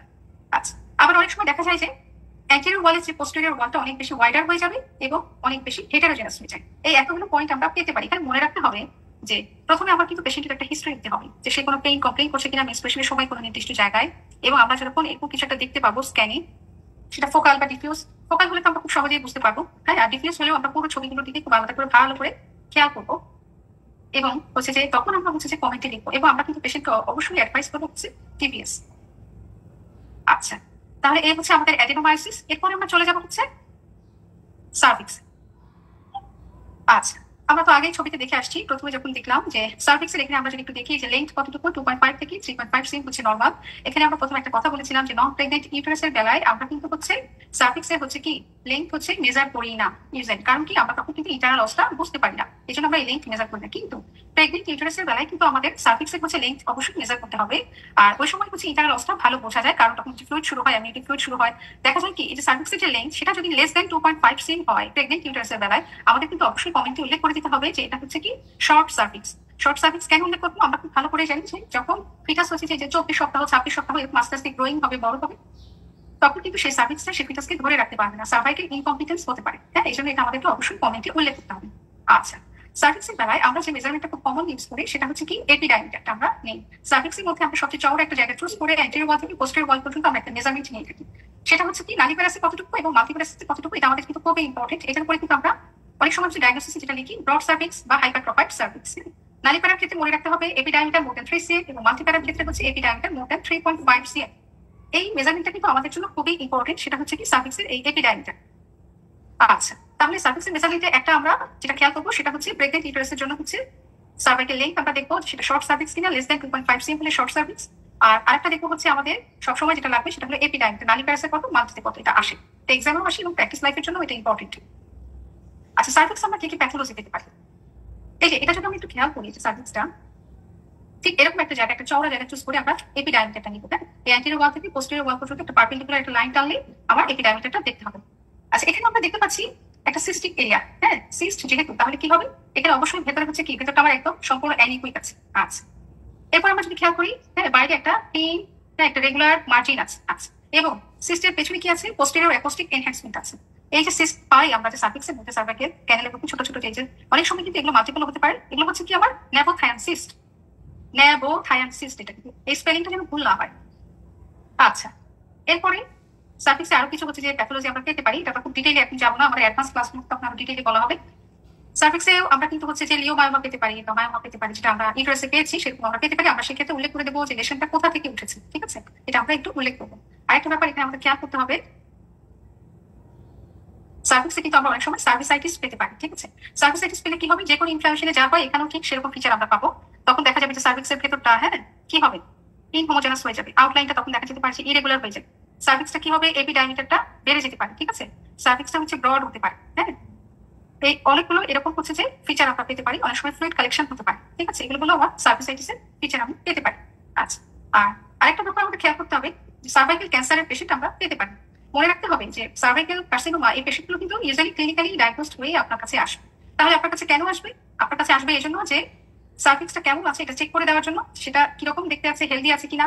হ্যাঁ, সেক্ষেত্রে আপনাকে সেই জিনিসগুলো আবার হচ্ছে খেয়াল করে দেখতে হবে, আউটলাইনটা কেমন, হ্যাঁ ইকোজেনেসিটিটা কেমন, হোমোজেনাস নাকি ইনহোমোজেনাস, এতে কোনো কালেকশন আছে কিনা, কোনো ম্যাচ আছে কিনা। ঠিক আছে, এই সমস্ত বিষয়গুলো খেয়াল করে চেক করে দিতে হবে। আর একই সাথে আরেকটা বিষয় খেয়াল করতে হবে যে সার্ভাইকাল কার্সিনোমার পেশেন্ট লিভারে মেটাস্টেসিস হলো কিনা। এখানে মনে রাখতে হবে আপনি যখন পেশেন্টের হিস্ট্রি নেবেন তখন কিন্তু অবশ্যই হচ্ছে কি করতে হবে, পেশেন্টের জিজ্ঞেস করতে হবে যে তার কোনো হচ্ছে যে এরকম কার্সিনোমা তো ওভাবে বলা যাবে না, তাকে আপনি জিজ্ঞেস করতে পারেন যে তার কোনো হচ্ছে সার্জারি বা কেমন হিস্ট্রি আছে কিনা। হ্যাঁ, বা সে অনেক বেশি হচ্ছে যে আপনার হচ্ছে যে মানে অ্যানোরেক্সিয়া আছে কিনা, হ্যাঁ ওয়েট লস আছে কিনা, এগুলো আপনি দেখলে বুঝতে পারবেন। এবং এখানে আপনার মনে রাখতে হবে যে কমেন্টে অবশ্যই আপনার উল্লেখ করে দিতে হবে যে মেটাস্টেসিস না থাকলেও বলবেন যে নো এভিডেন্স অফ মেটাস্টেসিস, আপনাকে উল্লেখ করে দিতে হবে। আচ্ছা, এবার আমরা চলে যাই হচ্ছে কালটিস্যাক। এই ছবিটা যদি আমরা আবার একটু যাই, এখানে একটা জিনিস মনে রাখতে হবে, এই যে ইউটেরাসের এই যে পোস্টেরিয়র যে ওয়ালটা, হ্যাঁ এই ওয়ালের পেছন এদিকে তো আমাদের রেকটাম থাকবে। তো এখানে দেখা যায় কি যে রেকটামটা ইউজুয়ালি আল্ট্রাসোনোগ্রামে ভালো বোঝা যায় না। তো এই কারণে আমার এই ইউটেরাসের পোস্টেরিয়র ওয়ালের এই পেছনের এই জায়গাটাকে আমার হচ্ছে পাউচ অফ ডগলাস ধরে নিতে হবে বা কালটিস্যাক ধরে নিতে হবে। হ্যাঁ, এই জায়গায় যদি কোনো ফ্লুইড কালেকশন থাকে তাহলে কিন্তু আমরা খুব সহজেই বুঝতে পারি। আর আমরা খুব ভালো করে আগে জেনে আসছি যে কালটিস্যাকে ইউজুয়ালি নরমালিও ফ্লুইড কালেকশন থাকতে পারে, সেটা কখন হয়, ওভুলেশনের সময় হতে পারে। আমরা ছবি দেখি, এই যে এখানে দেখেন এই যে একটা ইউটেরাস, হ্যাঁ এই যে কালটিস্যাক, এখানে ফ্লুইড কালেকশন আছে। আচ্ছা, এখানে ওই যে দেখেন এই যে ফ্লুইড কালেকশন এখানে অনেকটু বেশি লেখা আছে, দেখেন 2.1 cm। এখানে মনে রাখতে হবে যে কালটিস্যাকের ফ্লুইড কালেকশন কিন্তু লেস দেন 10 মিলিমিটার, হ্যাঁ বা লেস দেন 1 সেন্টিমিটার হচ্ছে নর্মাল। এর বেশি হলে তখন কিন্তু আমরা এটাকে হচ্ছে যে বলতে পারি যে কালেকশনটা বেশি। এখানে অনেকে মাইল্ড, মডারেট, সিভিয়ার এরকম উল্লেখ করে। এটা আসলে কোনো অ্যাকচুয়াল কোনো হচ্ছে যে পদ্ধতি নাই যেটা দিয়ে আমরা মাইল্ড, মডারেট, সিভিয়ারকে আলাদা করতে পারি। এটা চোখে আন্দাজেই অনেকে লিখে থাকে। তারপরেও আমাদের মেজারমেন্টটা জাস্ট জানবো যে লেস দেন 10 মিলিমিটার হচ্ছে নর্মাল। আরেকটা ব্যাপার খেয়াল করতে হবে যে কালটিস্যাকে কিন্তু ফ্লুইড থাকলেই আমরা পিআইডি বলে দেবো না। হ্যাঁ, পেলভিক ইনফ্লামেটরি ডিজিজ, ঠিক আছে? এটা কিন্তু একটা ফার্স্ট টার্ম এবং এটা একটা অ্যাসেন্ডিং ইনফেকশন, এটা আমরা সবাই জানি। যে এখানে কি কি হতে পারে, এখানে হচ্ছে যে ভ্যাজাইনাইটিস হতে পারে, তাই তো? তারপরে এন্ডোমেট্রাইটিস হতে পারে, সালপিনজাইটিস, উকুরাইটিস হতে পারে, টিউবো ওভারিয়ান হচ্ছে যে ম্যাস হতে পারে, অ্যাবসেস হতে পারে। তারপরে সেই অ্যাবসেস আবার বাস্ট হয়ে পেরিটোনাইটিস হতে পারে, পেশেন্ট শকে চলে যেতে পারে। তো এতগুলো অর্গানকে যেটা ইনভলভ করে সেটা হলো এই যে আমার পিআইডি, অ্যাসেন্ডিং ইনফেকশন। কাজেই আমি যদি এই কার্ডিসাকে সামান্য একটু যদি ফ্লুইড পেয়ে থাকি, সেটার জন্য কিন্তু আমি কমেন্টলি পিআইডি বলে দেবো না। নানা কারণে কিন্তু এখানে কার্ডিসাকে ফ্লুইড কালেকশন হতে পারে। অনেক সময় এমনিতে অ্যাসাইটিস এর পেশেন্টেরও কিন্তু কার্ডিসাকে হচ্ছে ফ্লুইড কালেকশন হতে পারে। এছাড়া আপনার হচ্ছে ওভারিতে আরো কোনো প্যাথোলজি থাকলেও হতে পারে, মিক্স সিনড্রোমও হতে পারে। আবার অনেক সময় রাপচার অ্যাপেন্ডিক্সও হতে পারে। আবার অনেক সময় দেখা যায় যে একটোপিক প্রেগন্যান্সিতেও কিন্তু এরকম কার্ডিসাকে ফ্লুইড থাকতে পারে। কাজে এই অনেকগুলো কারণে কিন্তু কার্ডিসাকে ফ্লুইড থাকতে পারে। তাই একটু ফ্লুইড থাকলেই আমি কিন্তু সহজেই পিআইডি নিতে পারবো না। এই যে এখানে ফ্লুইড কালেকশন। ম্যাডাম লাস্ট ছবিটায় হ্যাঁ। ইউটেরাসের আউটলাইনটা একটু বুঝাই দিবেন, মানে এখানে সার্ভিক্স কোনটা, মানে ম্যাডাম হ্যাঁ জি ম্যাডাম, রেকটাম কোনটা আর ইউটেরাসটা কোনটা? আচ্ছা, ওই যে আগে বললাম আল্ট্রাসোনোগ্রাম রেকটাম বোঝা যাবে না ভালো, একদমই না। হ্যাঁ, ওটা এই যে ইউটেরাসটা, এই যে খেয়াল করুন, এই যে পুরো ইউটেরাস এই চলে যাচ্ছে, এই যে দেখেন, এই যে এই চলে যাচ্ছে। এই যে এখানে আমরা 3টা লাইন বলেছিলাম না ভ্যাজাইনার জন্য। ম্যাডাম এটাই কি সার্ভিক্স? মানে আপনি যেখানে পয়েন্টারটা আচ্ছা, হ্যাঁ, এখানে আপনার হচ্ছে এই যে শুরু হবে, বডি যেখানে ন্যারো হয়ে যাবে, এখান থেকে আপনার শুরু হবে এই যে পর্যন্ত। আচ্ছা সার্ভিক্স এটা। আচ্ছা, আর এই এখানে ফান্ডাসটা ন্যারো হয়ে গেছে কার্ডিসাকের জন্য। হ্যাঁ, পানি চলে আসছে এখানে। এখানে দেখেন এই যে জায়গাটা, এই জায়গাটায় এদিকে কিন্তু ধারণা করতে হবে আমাদের রেকটাম, খুব স্বাভাবিক ভাবে। তাই এই যে সামনে ব্লাডার, এখানে ইউটেরাসের আউটলাইন, এদিকে আমার রেকটাম থাকার কথা। আর এই দুটোর মাঝে কি থাকবে? রেক্টো ইউটেরাইন পাউচ, তাই না? তো এইগুলো আমার কার্ডিসাক। এখানে যখন ফ্লুইড চলে আসছে তখনই এই জায়গাটা আমাদের কাছে স্পষ্ট হলো, এর আগে কিন্তু না, ঠিক আছে? ফ্লুইড আসার কারণে আমরা এই জায়গাটা এখন ভালো করে বুঝতে পারছি যে এই জায়গাটায় ফ্লুইড কালেকশন। তো এই ছিল হচ্ছে আমাদের ইউটেরাসের নরমাল এবং হচ্ছে প্যাথোলজি। আজকে আসলে তো দুটো ক্লাস, এই জন্য একটু তাড়াতাড়িও করতে হবে, নাহলে ক্লাসটা অনেক বেশি লেন্থি হয়ে যাবে, বড় হয়ে যাবে। আমরা এবার ওভারিতে চলে যাই। ওদের কি ইউটেরাসে কোনো কিছু বুঝতে অসুবিধা আছে? না ম্যাডাম, মানে নতুন তো আমি আবারও হয়তো আমাকে ভিডিওতে দেখবো। ওদিকে কি এটা আজকে প্রথম ক্লাস? না আজকে প্রথম না, মানে ইউটেরাস প্রথমবার করতেছি তো দেখতেছি তো, মানে ছবিগুলো আবারও দেখতে হবে। আচ্ছা, এখানে একটা জিনিস আমরা বলে রাখি যে নরমাল আমাদের যখন আমরা করবো, প্রথমেই যখন একটা হচ্ছে অর্গান ওয়াইজ যখন করবো, আমরা প্রথমে খেয়াল করবো যে আমরা সেই অর্গানটা কেন স্ক্যান করতে যাচ্ছি, ইন্ডিকেশন আমরা জেনে নেবো, ঠিক আছে?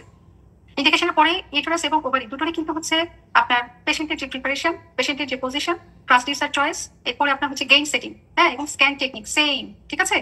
মোটামুটি সেম, একদমই এক। শুধু ওভারের স্ক্যানিং টেকনিক আরেকটু কিছু স্টেপ আছে, সেটা আমি এখন বলে দেবো। আচ্ছা, এই পর্যন্ত তো সবই ক্লিয়ার, তাই না? যে পয়েন্টগুলো বললাম। জি ম্যাডাম, একটা কোশ্চেন ছিল। যদি পেশেন্ট এনপিও থাকে, মানে অথবা হচ্ছে রাপচার একটু প্রেগন্যান্সি, মানে ইমার্জেন্সি কন্ডিশনে আসে, তখন তো আমি পেশেন্ট প্রিপেয়ার করতে পারবো না, সেক্ষেত্রে কিভাবে দেখবো? আপনি বলেছিলেন পয়েন্টটা আমি ঠিক বুঝি। আচ্ছা, পেশেন্ট যখন এরকম কোনো ইমার্জেন্সি সিচুয়েশনে আসবে, তখন তো আপনি হচ্ছে ফিরাই দেওয়া যাবে না। আপনি যত তাড়াতাড়ি সম্ভব করবেন এবং দেখবেন। দেখার পর হচ্ছে কি করতে হবে, যে আমার যখন এরকম ইমার্জেন্সি সিচুয়েশন হয়, তখন আমার খেয়াল করতে হবে যে ব্লাডার যদি ফিল না হয়, তাহলে কিন্তু আমার লোয়ার অ্যাবডোমেনের যে অর্গানগুলো, পেলভিক অর্গানগুলো কোনোভাবেই ইভালুয়েট করা সম্ভব হবে না। এই জন্য তখন একটা হচ্ছে গিয়ে তাকে ক্যাথেটার করতে হবে, হ্যাঁ, ইলেকট্রন ক্যাথেটার, সেটা স্টেরাইল নরমাল স্যালাইন দিয়ে ফিল করে ব্লাডারটা ফিল করে তখন আমাদেরকে দেখতে হবে। তো এটা মনে রাখতে হবে, এই পদ্ধতিটা একটু তো ঝামেলা হয়, তো বেশি ভয় পেয়ে যেতে পারে, হ্যাঁ, আবার ইনফেকশনেরও চান্স থাকে। তো এই জন্য পেশেন্ট যদি ভয় পেয়ে যায়, তখন এমনিতে আরেকটা ইমার্জেন্সি ক্রিয়েট হতে পারে। তো আপনি যেখানে প্র্যাকটিস করবেন, সেখানে যদি হসপিটালের সুবিধা না থাকে, অ্যাডমিশনের সুবিধা না থাকে, সেখানে আপনি এটা প্র্যাকটিস না করাই ভালো, হ্যাঁ, এটা খেয়াল করতে হবে। আর এমন যদি হয় যে আপনাকে করতেই হয় উইদাউট প্রিপারেশন, আপনি করলেন, কিন্তু আপনি কমেন্টে উল্লেখ করবেন যে কি কম্প্রোমাইজড স্টাডি, হ্যাঁ, স্টাডিটা কম্প্রোমাইজড ছিল এবং এটা যেন সে রিস্ক্যান করে উইথ প্রপার প্রিপারেশন পড়ে, ঠিক আছে? এটা উল্লেখ করে দিতে হবে। এই হচ্ছে ব্যাপার। ওকে, আচ্ছা, এখন কি শোনা যাচ্ছে? আজান শুনতে পাচ্ছেন? একটু অফ রাখি 1 মিনিট।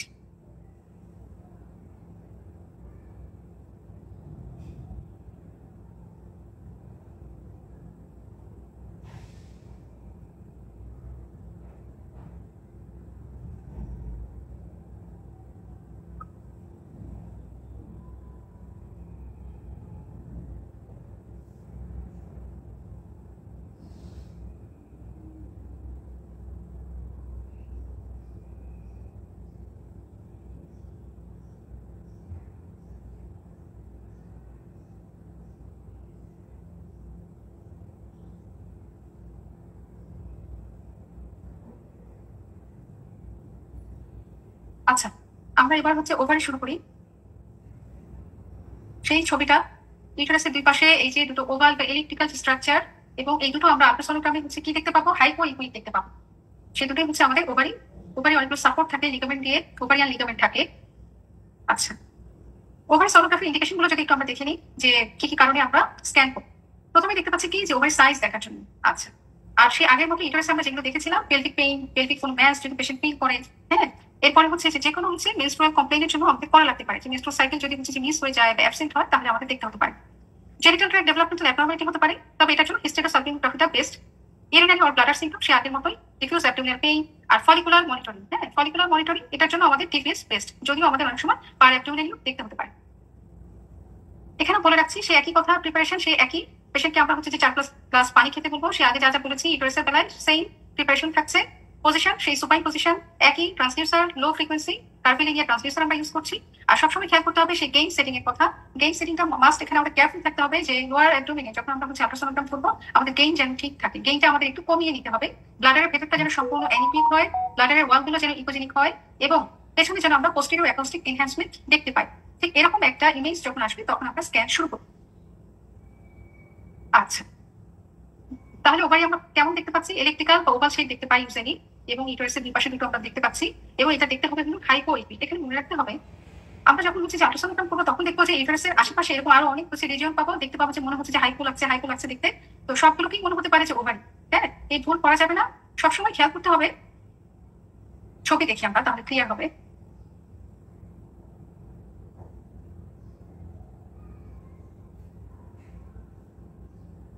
এই ছবিটা যদি দেখি, একটা ট্রান্সফার্স, একটা হচ্ছে যে স্ক্যান। এখানে দেখেন এই যে এটা হলো ইউরিনারি ব্লাডার, এই হচ্ছে আমার ইউটারাসটা।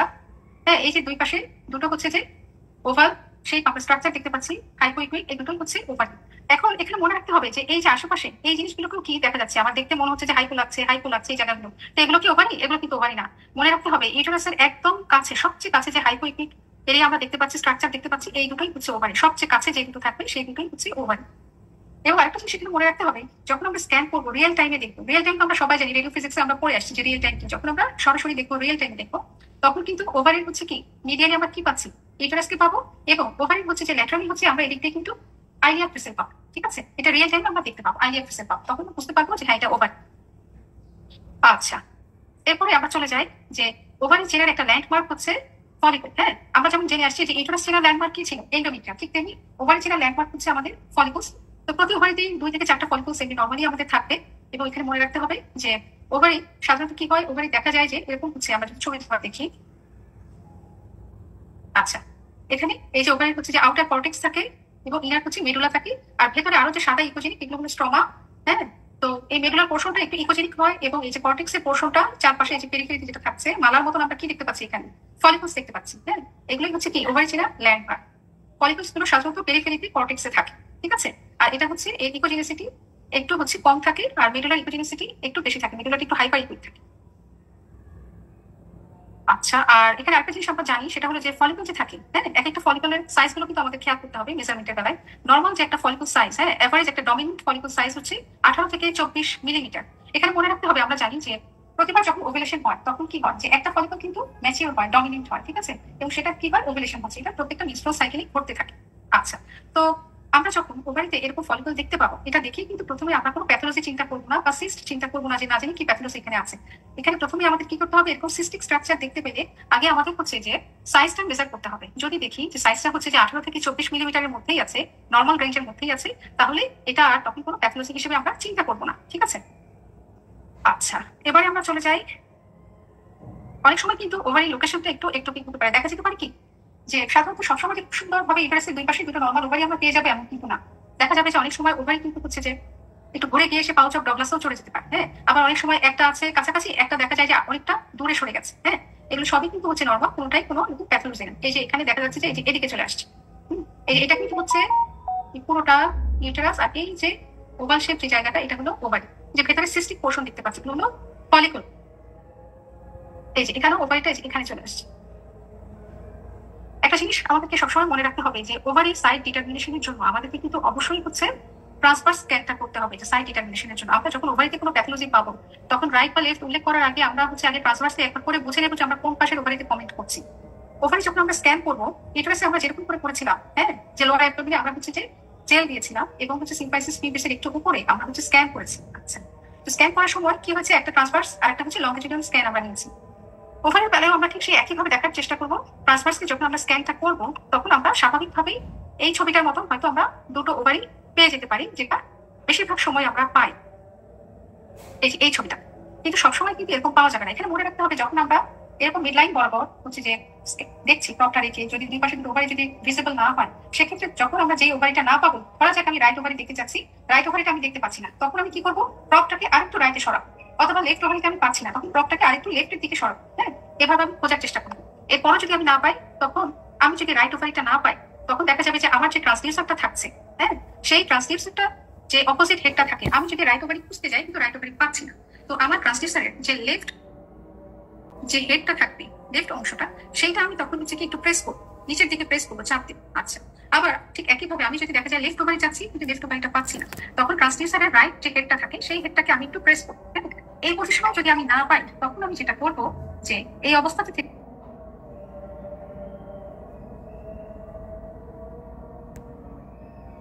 প্রপটাকে একটু সামনের দিকে টিল্ট করবো। হ্যাঁ, এই 4টা ধাপে আমরা ওভারি লোকেট করার চেষ্টা করি।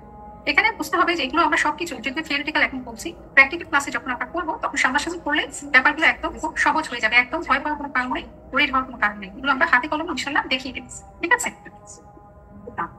আচ্ছা, এখন আমরা চলে যাই ওভারের হচ্ছে যে সাইজ। আমরা হচ্ছে এখন আমরা দেখবো ভলিউম মেজার করবো। ওভারের ভলিউম নিতে গেলে আমাদের যেটা করতে হবে, আমরা ব্লাডারে যেভাবে ভলিউম নিয়েছি ঠিক একই রকম। হ্যাঁ, একই রকম। এই ছবিটা যদি আমরা দেখি, সাধারণত যখন আমরা হচ্ছে যে লংজিটিউডিনাল হচ্ছে স্ক্যান করবো, তখন ওভারিটা এরকম একটু ওভাল আসে। হ্যাঁ, ওভাল ইলেকট্রিক্যাল শেপে আসে। এখানে আমরা হচ্ছে কি করবো, একটা সবচেয়ে লম্বা জায়গাটা চুজ করে একটা লেন্থের মতো একটা মেজারমেন্ট নিই। আচ্ছা, এরপর আমরা ঠিক এর উপরে একটা পার্পেন্ডিকুলার অ্যান্টেরিয়র ওয়াল থেকে পোস্টেরিয়র ওয়াল পর্যন্ত একটা মেজারমেন্ট নিলাম। আচ্ছা, এরপরে আমরা আরেকটা ছবি নিব, সেটা হচ্ছে আমাদের ট্রান্সভার্স স্ক্যান। ট্রান্সভার্স স্ক্যানে ওভারিটা সাধারণত একটু কিন্তু ছোটখাটো গোলগাল দেখা যায়, হ্যাঁ, একটু রাউন্ড শেপ হয়, একটু ট্রায়াঙ্গুলার হয়। এই ছবিতে আমরা যেটা করবো, একটা পুরোপুরি একটা মেজারমেন্ট আমরা নিব। এই 3টা মেজারমেন্টকে আমরা মেশিনে যখন দেখবো, সেটা কিন্তু অটো মেশিনে সফটওয়্যার যদি থাকে ভলিউম মেজার করা, অটো আমাদেরকে ভলিউমটা জানিয়ে দেবে। আবার অনেক সময় এমন হতে পারে যে আমার মেশিনে সেই সফটওয়্যার সেট করা নাই, তখন আমি এই যে দুটো মেজারমেন্ট আবারও খেয়াল করি, লংজিটিউডিনাল স্ক্যানে ওভারিটা এরকম ওভাল শেপ আসে, সেখানে একটা লং একটা মেজারমেন্ট নিয়েছি, এর পার্পেন্ডিকুলার অ্যান্টেরিয়র থেকে পোস্টেরিয়র ওয়ালে আরেকটা মেজারমেন্ট নিয়েছি, এবং ট্রান্সভার্স ভিউতে এরকম একটা কোনাকুনি মেজারমেন্ট নিয়ে আমরা এই 3টা মেজারমেন্টে যদি 0.5 দিয়ে মাল্টিপ্লাই করি, তাহলে আমরা আমাদের ভলিউমটা পেয়ে যাবো। আমাদের ভলিউমটা হবে হচ্ছে সিসিতে, যেহেতু এটা একটা সলিড অর্গান, এই জন্য আমরা এখানে সিসিতে উল্লেখ করবো। ইউরিনারি ব্লাডারের সময় আমরা কি করেছিলাম, ফ্লুইড ছিল, আমরা যখন ব্লাডারের ভলিউম নিয়েছিলাম সেখানে আমরা এমনি উল্লেখ করেছিলাম। তো দুটোতে তেমন কোনো ভুল নাই, এটার জন্য তেমন কিছু হয়ে যাবে না। আর আরেকটা পদ্ধতি হচ্ছে যে একটা ছবি আমরা নিলাম, একটা এই যে লং সেকশনের একটা লংজিটিউডিনাল স্ক্যানের একটা ছবি নিলাম, এখানে একটা লং মেজারমেন্ট নিয়েছি, এখানে একটা পার্পেন্ডিকুলার মেজারমেন্ট নিয়েছি, এবং এখানে আরেকটা আমি এই যে এরকম অবলিক মেজারমেন্ট নিলাম, ঠিক আছে? এই যে একটা অবলিক নিলাম, এই 3টা একসাথে যদি আমি 0.5 দিয়ে মাল্টিপ্লাই করি, তাহলে আমি আমার ভলিউমটা পেয়ে যাচ্ছি। দুইভাবেই আমরা করতে পারি।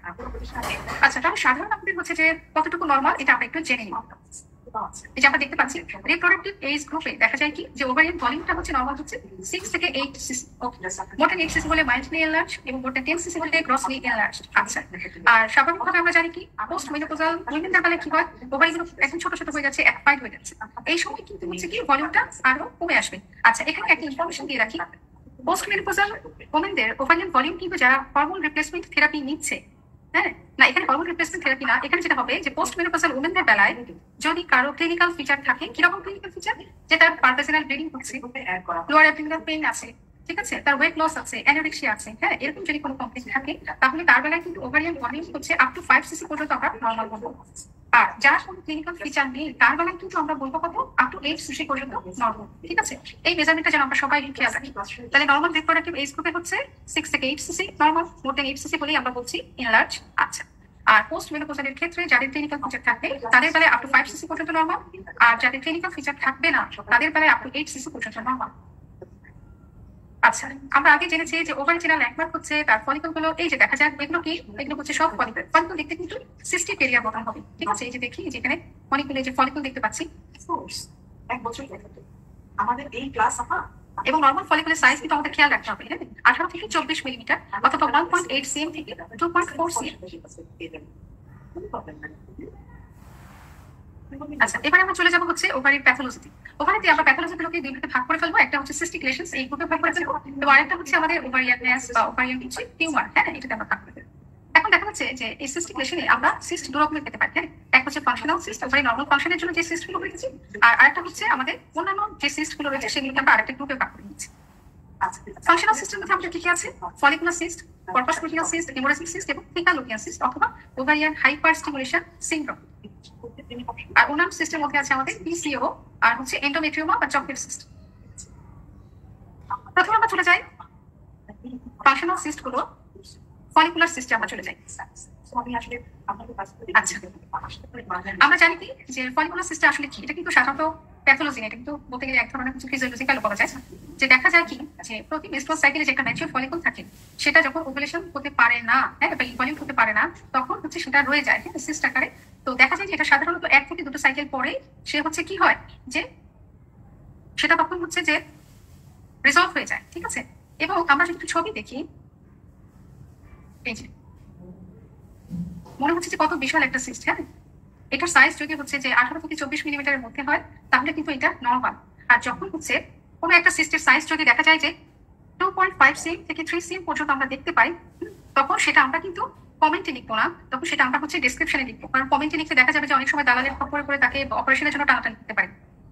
তো সেরকম পরিস্থিতি এড়ানোর জন্য আমরা আগে যদি এরকম কোনো একটা সিস্ট পাই এবং সেটা সাইজ আমরা আগে কিন্তু বলেছি একটা ডমিনেন্ট ফলিকুলার সাইজ হয় কত? 18 থেকে 24 মিলিমিটার, 1.8 থেকে 2.4 সিএম। আচ্ছা, যখনই 2.4 এর বেশি হবে, ধরে নিই যে 2.5 থেকে 3 সিএম, তখন আমরা হচ্ছে কি করবো? কমেন্টে কিছু লিখবো না, শুধু ডেসক্রিপশনে লিখবো সাইজ এত সাইজ একটা সিস্ট পেয়েছি এবং আমরা অ্যাডভাইস করবো পেশেন্টকে হচ্ছে ফলো আপের জন্য আফটার 6 উইকস।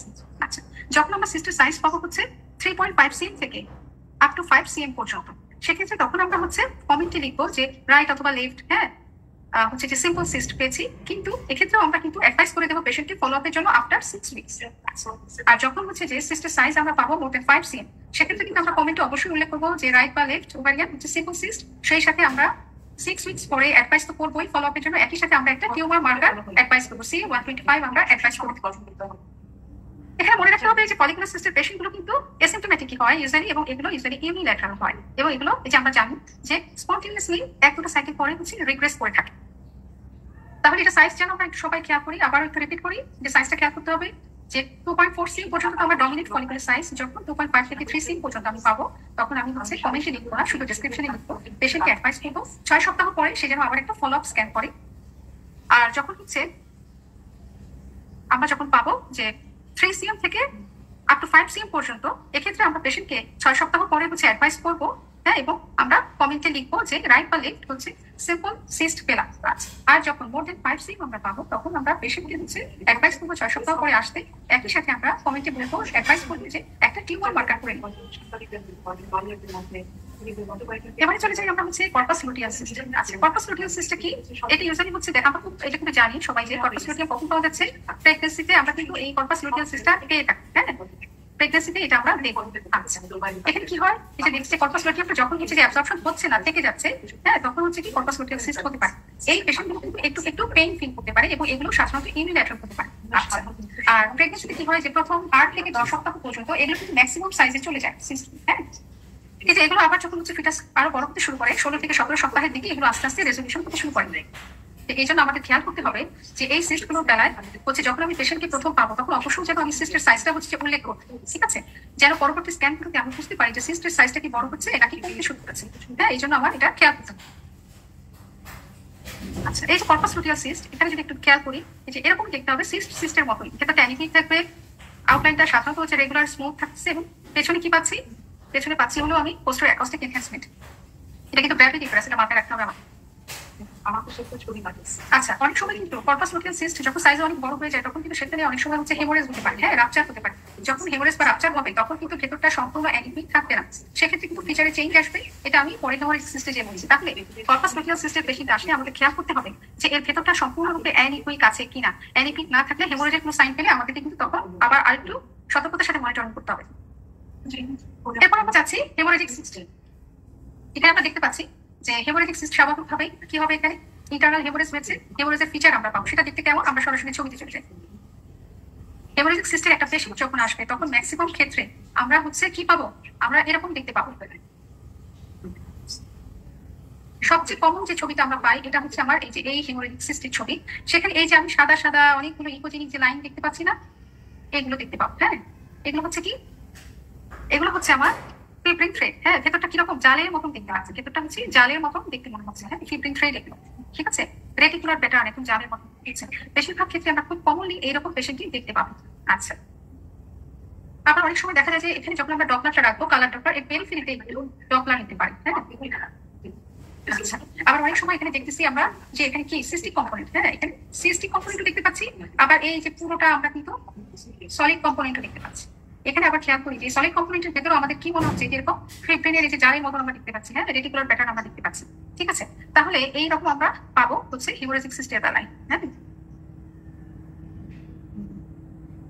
মনে রাখতে হবে কালার ডপলার দিলে কিন্তু হিমোরেজিক সিস্টের ভেতরে কোনো কালার নেবে না, যেটা নিচ্ছে ওটা বাইরে পেরিফেরির দিকে রিনেই।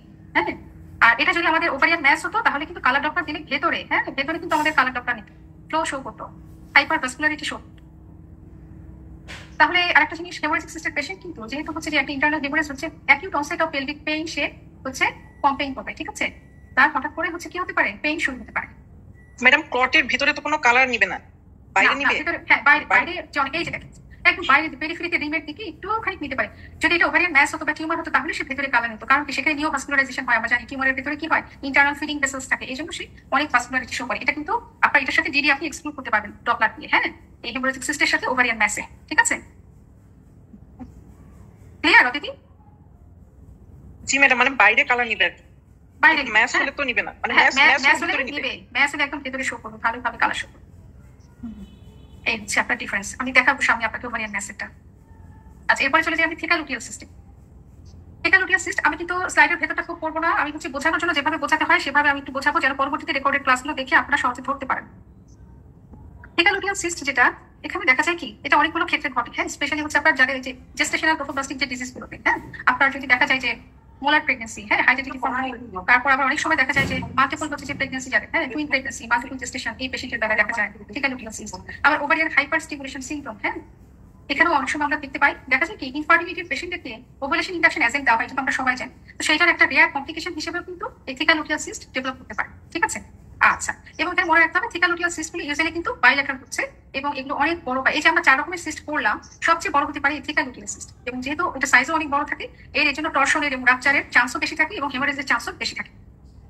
এটা একটা কথা হচ্ছে কি, যে আমাদের শরীরে যখন হচ্ছে যে বিটা এসএসজি লেভেলটা অনেক বেশি বেড়ে যায় কোনো কারণে, দেখা যায় অনেক সময় ইটিওলজি নাও জানা যেতে পারে। হ্যাঁ, তখন দেখা যায় যে আমাদের ভাস্কুলার পারমিয়াবিলিটি বেড়ে যায়, হ্যাঁ ওভারিয়ান ভেসেলগুলোর উপরে ওখান থেকে ফ্লুইড লিক করে, হ্যাঁ এবং বিভিন্ন স্পেসে ওভারিতে এবং অন্যান্য স্পেসগুলোতে হচ্ছে তখন ডিফিউশন হয়, হ্যাঁ ফ্লুইড কালেকশন হয়।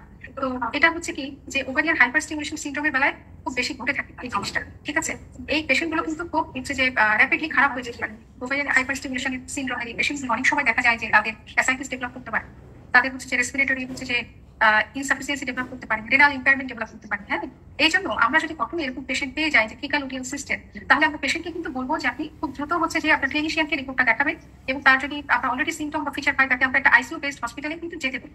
হ্যাঁ, খেয়াল করতে হবে থিকা লুটিয়াল সিস্টে কি হয়, এটা আমরা যদি একটু দেখি। আচ্ছা, এখানে অদিতি এই জিনিসটা একটু খেয়াল করবে, এই কমেন্টটা একটু, যে থিকা লুটিয়াল সিস্টের বেলায়, হ্যাঁ এই যে ওভারিয়ান হাইপারস্টিমুলেশন সিনড্রোম, এই পেশেন্টে আমরা কি পাই, bilateral enlarged ovaries with multiple dominant অথবা large follicles as cartwheel অথবা honeycomb appearance।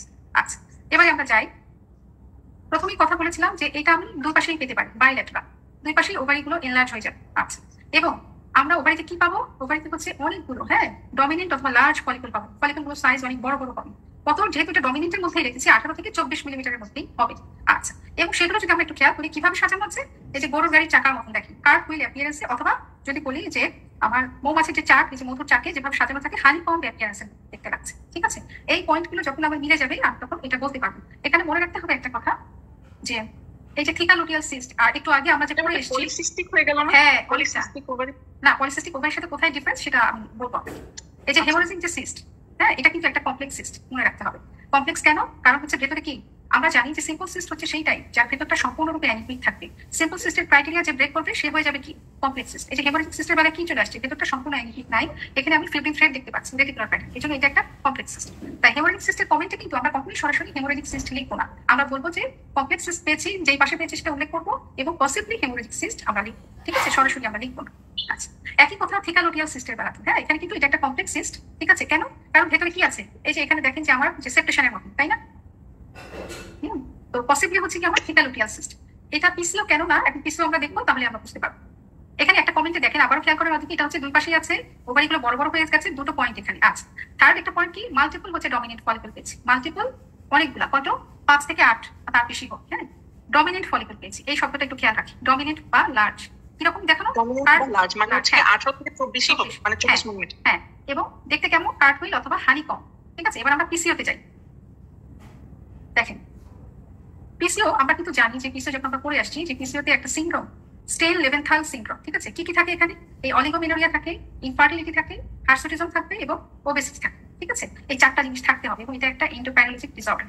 এবং এখানে কি থাকবে, অ্যানোভুলেটরি সাইকেল থাকে, ক্রনিক অ্যানোভুলেটরি সাইকেল। আচ্ছা, আরেকটা জিনিস হচ্ছে এখানে মনে রাখতে হবে যে এখানে যে ফলিকল গুলো পাবো সেগুলো কিন্তু বিভিন্ন স্টেজের পাবো, বিভিন্ন স্টেজে, ছোট বড় সব মিক্স পাবো। হ্যাঁ, একই রকম না, বিভিন্ন রকম হচ্ছে যে সাইজে পাবো। আমরা একটু দেখি ছবি, এসে দেখেন আপনার হচ্ছে যে যখন আমি হচ্ছে যে এখানে পেলাম, আচ্ছা এই যে হচ্ছে যে ম্যাডাম নরমাল একটা ওভারিয়ান ফলিকল তো এরকমই দেখাবো। আচ্ছা, এরকম মাল্টিপল মানে এরকমই ফলিকল থাকবে না, মানে তখন আপনি কিভাবে ডিফারেন্সিয়েট করবেন যে এটা হচ্ছে পলিসিস্টিক ওভারি বা নরমাল ফলিকল? আচ্ছা, নরমাল যে ফলিকল গুলো থাকবে ওভারিতে, হ্যাঁ দুই পাশে, সেটা সাধারণত সংখ্যায় থাকবে আপনার হচ্ছে যে 5-এর কম। ঠিক আছে, 5-এর কম। আচ্ছা, যখন আপনার মোর দেন 5 অথবা 8 থাকবে তখন হচ্ছে আমরা ফিচার গুলো সাজাবো।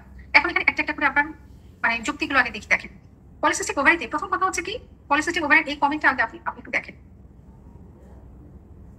এখানেও দেখেন বাইল্যাটারাল এনলার্জ ওভারিস, প্রথম দুটো কথা মিলে গেল তো, দুই পাশেই পাচ্ছি এবং ওভারি এনলার্জ পাচ্ছি। ঠিক আছে, সেই ইয়ের মতন, থেকালোটিয়ালের মতন। আচ্ছা, ওখানেও কি পেয়েছিলাম, মাল্টিপল পেয়েছিলাম, এখানেও মাল্টিপল বলতে কি বোঝাচ্ছি, মোর দেন 5 অথবা 8 নাম্বারস ইন ইচ ওভারি, একটা ওভারিতে না, কিন্তু দুই পাশের ওভারিতেই কিন্তু 5 থেকে 8টার বেশি হবে। ঠিক আছে, কোনো কোনো বইতে আগে হচ্ছে 8 বলা হতো, এখন অনেক সময় 5 বলা হচ্ছে। হ্যাঁ, তাহলে একটু খেয়াল করেন, বাইল্যাটারাল এনলার্জ এবং মাল্টিপল এই পর্যন্ত মিলে গেছে। এরপরে আবার থেকালোটিয়াল সিস্টে কি ছিল, লার্জ অথবা ডমিনেন্ট ফলিকলস, মনে আছে? আর এখানে বলা আছে দেখেন peripheral sub centimetric follicles, peripheral sub centimetric মানে হচ্ছে 1 সেন্টিমিটারের নিচে। হ্যাঁ, 1 সেন্টিমিটারের নিচে যাদের সাইজ, সেই রকম ফলিকলস। আর থেকালোটিয়াল সিস্টে পেয়েছিলাম কি, বড় বড় ফলিকলস, লার্জ অথবা ডমিনেন্ট ফলিকলস। আর পিসিও ফলিকল গুলোর সাইজ হবে হচ্ছে আমার 1 সেন্টিমিটারের নিচে, এবং সেগুলো দেখতে কেমন দেখা যাবে, টিপিক্যাল হচ্ছে পার্ল স্ট্রিং, মুক্তোর মালা যেভাবে সাজানো থাকে সেরকম, অথবা তসবির মধ্যে যেভাবে হচ্ছে আমাদের দানাগুলো সাজানো থাকে সেরকম। ঠিক আছে, ডিফারেন্সটা কোথায় হলো, এই যে এই সাইজে দেখেন, ওখানে ছিল লার্জ ডমিনেন্ট ফলিকলস আর এখানে চলে এসেছে সাব সেন্টিমেট্রিক ফলিকলস, এবং ওখানে অ্যাপিয়ারেন্স ছিল কার্টহুইলের মতো বা হানিকম, আর এখানে হচ্ছে পার্ল স্ট্রিং। এখন আপনি যে বললেন নরমাল ওভারি তো কেমন পাবো, সেন্টিমিটারের নিচে আর এখানে 1 সেন্টিমিটার, এখানে হচ্ছে 1 সেন্টিমিটারের নিচে, এবং সবগুলোই এরকম সাইজ, মাল্টিপল সাব সেন্টিমেট্রিক, সব ছোট ছোট সাইজ। আর ওখানে ছিল মাল্টিপল লার্জ ডমিনেন্ট ফলিকল। আচ্ছা, এখন মনে রাখতে হবে একটা কথা, আমি যখন এরকম এই যে চারপাশে মুক্তোর মালার মতন সাজানো বা এরকম কিছু যখন দেখবো, চট করেই কিন্তু আমি হচ্ছে কমেন্টে হচ্ছে পিসিওডি বলে আমি ডায়াগনোসিস লিখে ফেলবো। খেয়াল করতে হবে পেশেন্টের অবশ্যই যেন ক্লিনিক্যালি হচ্ছে স্টেইন লেভেনথাল সিনড্রোম থাকতে হবে। ঠিক আছে, 1 নম্বর কথা। সেই সাথে পেশেন্টের অবশ্যই হচ্ছে কি থাকতে হবে, হরমোনাল অ্যাসে গুলো করতে হবে। মোট কথা হচ্ছে তার ক্লিনিক্যাল হরমোনাল অ্যাসে করার পর যদি সব একসাথে মিলে যায় তখনই হচ্ছে ক্লিনিশিয়ান তাকে পিসিওডি বলে ডায়াগনোসিস করবে, এর আগে না। শুধু যদি আমি একটা ওভারিতে একটু বড় বড় কয়েকটা ফলিকল মানে ছোট ছোট এরকম পেরিফেরালি সাজানো ফলিকলস পেয়ে যায়, কিন্তু তার যদি কোনো ক্লিনিক্যাল বা হরমোনাল কোনো হচ্ছে যে কোরিলেশন না থাকে, কোনো ফিচার যদি এটার সাথে না যায়, তাহলে কিন্তু চট করে আমরা পিসিওডি বলে ডায়াগনোসিস করবো না। হ্যাঁ, এটা আমাদেরকে খেয়াল করতে হবে। কিন্তু এটা অনেক সময় এখন খুব দ্রুত অনেকেই আমরা লিখে ফেলি যে পিসিওডি বলে, কমেন্ট করে দিতে করা যাবে। তাহলে এখন কি ক্লিয়ার অদিতি? এই যে এখানে দেখেন, এখানে ওভারিগুলো সাইজ কেমন হবে, ফলিকল গুলো বড় বড় হবে। হ্যাঁ, এবং অ্যাপিয়ারেন্সটা হচ্ছে এরকম কার্টহুইলের মতো হবে। এবং একটা জিনিস খেয়াল করেন অদিতি, এখানে কিন্তু এই যে সাজানো বা বিন্যাসটা এটা কিন্তু কেমন এলোমেলো, কিন্তু ঠিক আছে, মনে হচ্ছে যে পুরোটা জড়িয়ে একটা এলোমেলো। আর এখানে দেখেন একদম পেরিফেরিতে সাজানো মালার মতন। ঠিক আছে, এবং এগুলো সাইজ কিন্তু 1 সেন্টিমিটারের কম, 1 সেন্টিমিটারের কম। এবং বারবারই মনে রাখতে হবে পিসিওডি এই পেশেন্ট হিসেবে বলতে হলে তার ক্লিনিক্যাল হরমোনাল কোরিলেশন প্রয়োজন হবে, স্টেইন লেভেনথাল সিনড্রোম থাকতে হবে, এবং হরমোনাল সাপোর্ট মানে হরমোনাল যে হচ্ছে এভিডেন্স গুলো সেটাও এর ফলে থাকতে হবে, তাহলে আমরা এটা বলতে পারি। আচ্ছা, এই যে এখানে হচ্ছে ম্যাডাম নরমাল ওভারিয়ান ফলিকল তো 1 সেন্টিমিটারের কম হতে পারে। হ্যাঁ, সেটা হতে পারে, কিন্তু সেটা সাধারণত সংখ্যা এত বেশি হবে না। ঠিক আছে, এটা সংখ্যা এত বেশি হবে না। সবসময় আমরা হচ্ছে আগে পেলে কিন্তু প্যাথোলজি চিন্তা করবো না। মানে 5-এর কম হবে, 5-এর কম হবে সংখ্যায়। নরমাল ওভারিয়ান ফলিকল 5-এর কম হবে, সাধারণত 5-এর কম, একই সাইজের হবে। হ্যাঁ, একই সাইজের হবে। আর আপনারা যখন আর না নরমাল ওভারিতে মেনস্ট্রুয়াল সাইকেল কি হয়, সাধারণত সবগুলোই তো হচ্ছে যে ডমিনেন্ট হয় না, সাধারণত অনেকগুলো ফলিকলই তো আমরা জানি যে মানে রেডি হয়, তারা প্রস্তুত হয় ওভুলেশনের জন্য। দেখা যায় কি একটা হচ্ছে ম্যাচিউর হয়, ডমিনেন্ট হয়, তাই না? জি। যেখান থেকে ওভুলেশন হয়। আর পিসিও বেলায় কি পাচ্ছে, পিসিওতে মনে রাখতে হবে আমার সাইকেলগুলো কিন্তু অ্যানোভুলেটরি, কোনো ওভুলেশনই হচ্ছে না এখানে। তো এখানে সবগুলো এই যে ছোট ছোট সাইজের এরকম ফলিকেল, এবং যেগুলো পেরিফেরালি সাজানো থাকছে, ঠিক আছে। আর নর্মাল ওভারের ফলিকেল কিন্তু এর চেয়ে সংখ্যায় কম, এবং ইউজুয়ালি একটা একটা পাবো বড় আর বাকিগুলো পাবো ছোট। সাতটি ছোট।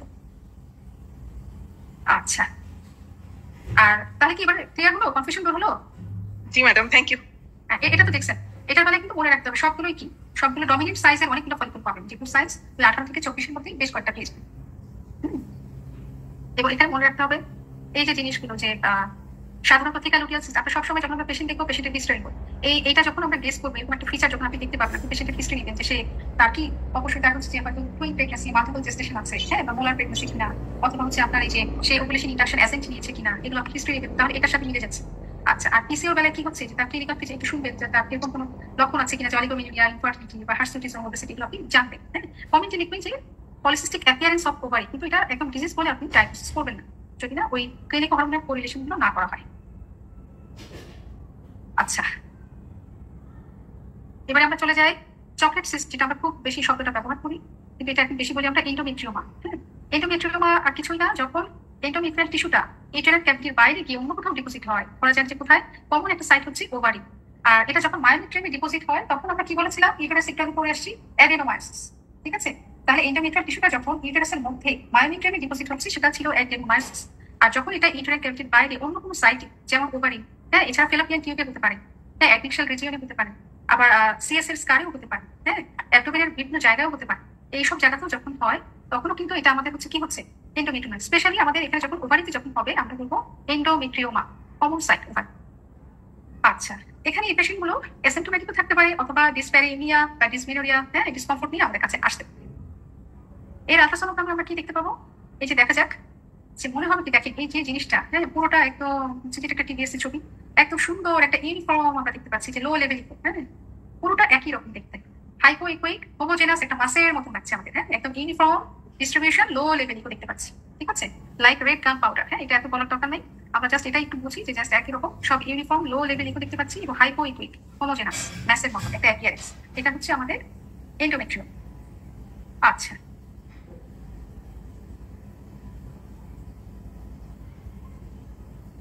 এখানে কিন্তু একটা জিনিস খেয়াল করতে হবে, যেহেতু এখানে এন্ডোমেট্রিয়াল টিস্যু ডিপোজিটেড হয় ওভারিতে, যদি পেশেন্ট কিন্তু তার মেনস্ট্রুয়াল সাইকেলে যখন তার মেনস্ট্রুয়েশন হয়, সে কিন্তু ওই জায়গাগুলোতে পেইন বলতে পারে, ঠিক আছে, পেইন এর কথা ইজিলি বলবে, আপনি সেভাবেও কিন্তু আমরা প্রপ দিয়ে হচ্ছে সেই জায়গাগুলোতে ধরেও কিন্তু আমরা বুঝতে পারবো।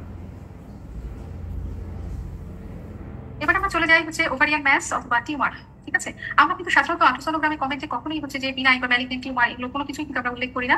আমরা সাধারণত যা পাবো সেটাই হচ্ছে লিখবো, কোনো রকম হচ্ছে বিনাইন বা ম্যালিগন্যান্সি এইরকম কিছু যে কমেন্ট আমরা করবো না।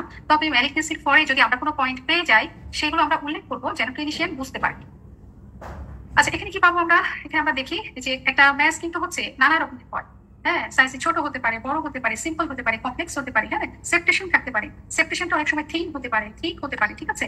আবার অনেক সময় কি হয় যে প্যাপিলারি প্রজেকশন, ফাঙ্গেটিং লাইক গ্রোথ হতে পারে, হ্যাঁ, ইন্টারনাল ইকো থাকতে পারে। এই এতগুলো জিনিস আমি ম্যাসে পেতে পারি, সবসময় যে সবগুলো জিনিসই এক পেশেন্টে পাবো এমন কিন্তু না।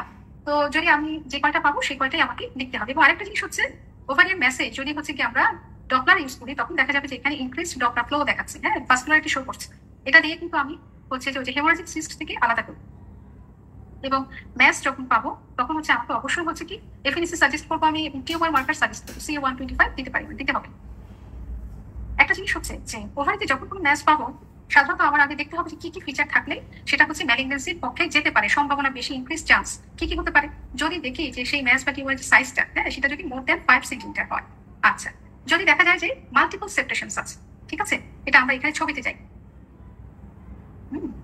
এই যে দেখা যাক, এই যে এখানে একটা ম্যাস, একটা আউটলাইন পুরোটা জুড়ে, এখানে দেখা যাচ্ছে কি ইকোজেনিসিটি কিন্তু অনেক রকম হতে পারে। ইকোজেনিসিটি হচ্ছে যে হাইপো হতে পারে, আইসোটাইপ হতে পারে, হাইপার হতে পারে, হ্যাঁ, মিক্স হতে পারে।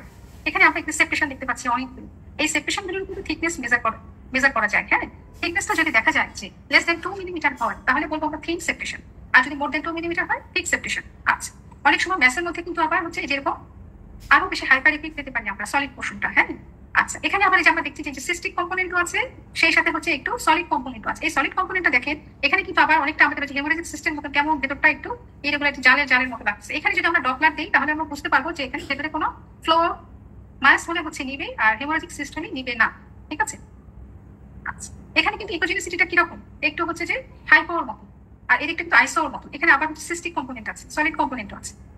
তাহলে এবার আমরা একটু যদি মিলাই দেখতে পাবো যে যদি লেশনটা সাইজ 5 cm এর বেশি হয়, অনেকগুলো সেপারেশন তো পাবো, সেই সাথে সেপারেশন যদি অনেকগুলো পাই, সেপারেশন গুলো যদি ঠিক হয় তার মানে মোর দেন 2 মিলিমিটার সাইজ, এবং ভেতরে যে ম্যাসের কম্পোনেন্টের মধ্যে যদি সলিড পোর্শনটা বেশি থাকে, এবং যদি প্যাপিলারি প্রসেকশন হয় মানে এলোমেলো এগুলো কিন্তু ফাঙ্গেটিং, হ্যাঁ, এবং ডপলার দিলে যদি হাইপার ভাস্কুলারিটি শো করে, তাহলে হচ্ছে আমরা বলতে পারি যে এটা ম্যালিগন্যান্সির চান্স বেশি। আমরা যে পয়েন্টগুলো পাবো ভেতরে যে ডেসক্রিপশন দেবো ম্যাসের, সেখানে আমরা সবকিছু উল্লেখ করে দেবো, কিন্তু কমেন্টে শুধু আমরা লিখবো যে রাইট বা লেফট অ্যাডমিক্সাল ম্যাস। অ্যাডমিক্সাল কথাটা বলাই ভালো হবে, কিন্তু আমরা কখনোই বিনাইন বা টার্ম ইউজ করবো না। আচ্ছা, তো এই হচ্ছে ওভারের প্যাথোলজি। কোনো বুঝতে অসুবিধা আছে অদিতি? না ম্যাডাম।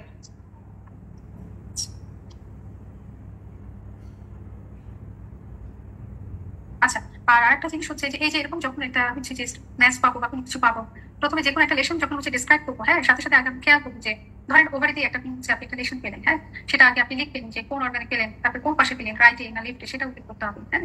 তারপর আপনি দেখতে হবে যে সেই লেশনটা হচ্ছে যে শেপটা কেমন, এটা কি হচ্ছে যে রাউন্ড, হ্যাঁ, নাকি ওভাল, হ্যাঁ, নাকি ট্রায়াঙ্গুলার না ইলেকট্রিক্যাল, কিরকম দেখতে, তারপর এর আউটলাইনটা কেমন, রেগুলার নাকি ইরেগুলার, হ্যাঁ, ঠিক নাকি হচ্ছে থিক, ঠিক আছে।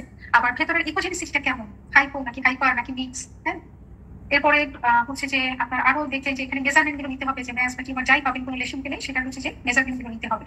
এরপরে আমার হচ্ছে সেখানে ডপলার দিয়ে দেখতে হবে যে সেটা ডপলার নিচ্ছে কি নিচ্ছে না, হ্যাঁ। তারপরে ভেতরে আমার আরো দেখতে হবে ইকোজেনিসিটির পাশাপাশি যে এখানে সেপটেশন আছে কিনা, হ্যাঁ, সেপটেশন থাকলে সেটা ঠিক নাকি থিন। আবার আমি দেখবো যে ভেতরে কোনো ক্যালসিফিকেশন আছে কিনা বা সিস্টিক চেঞ্জ আছে কিনা, হ্যাঁ।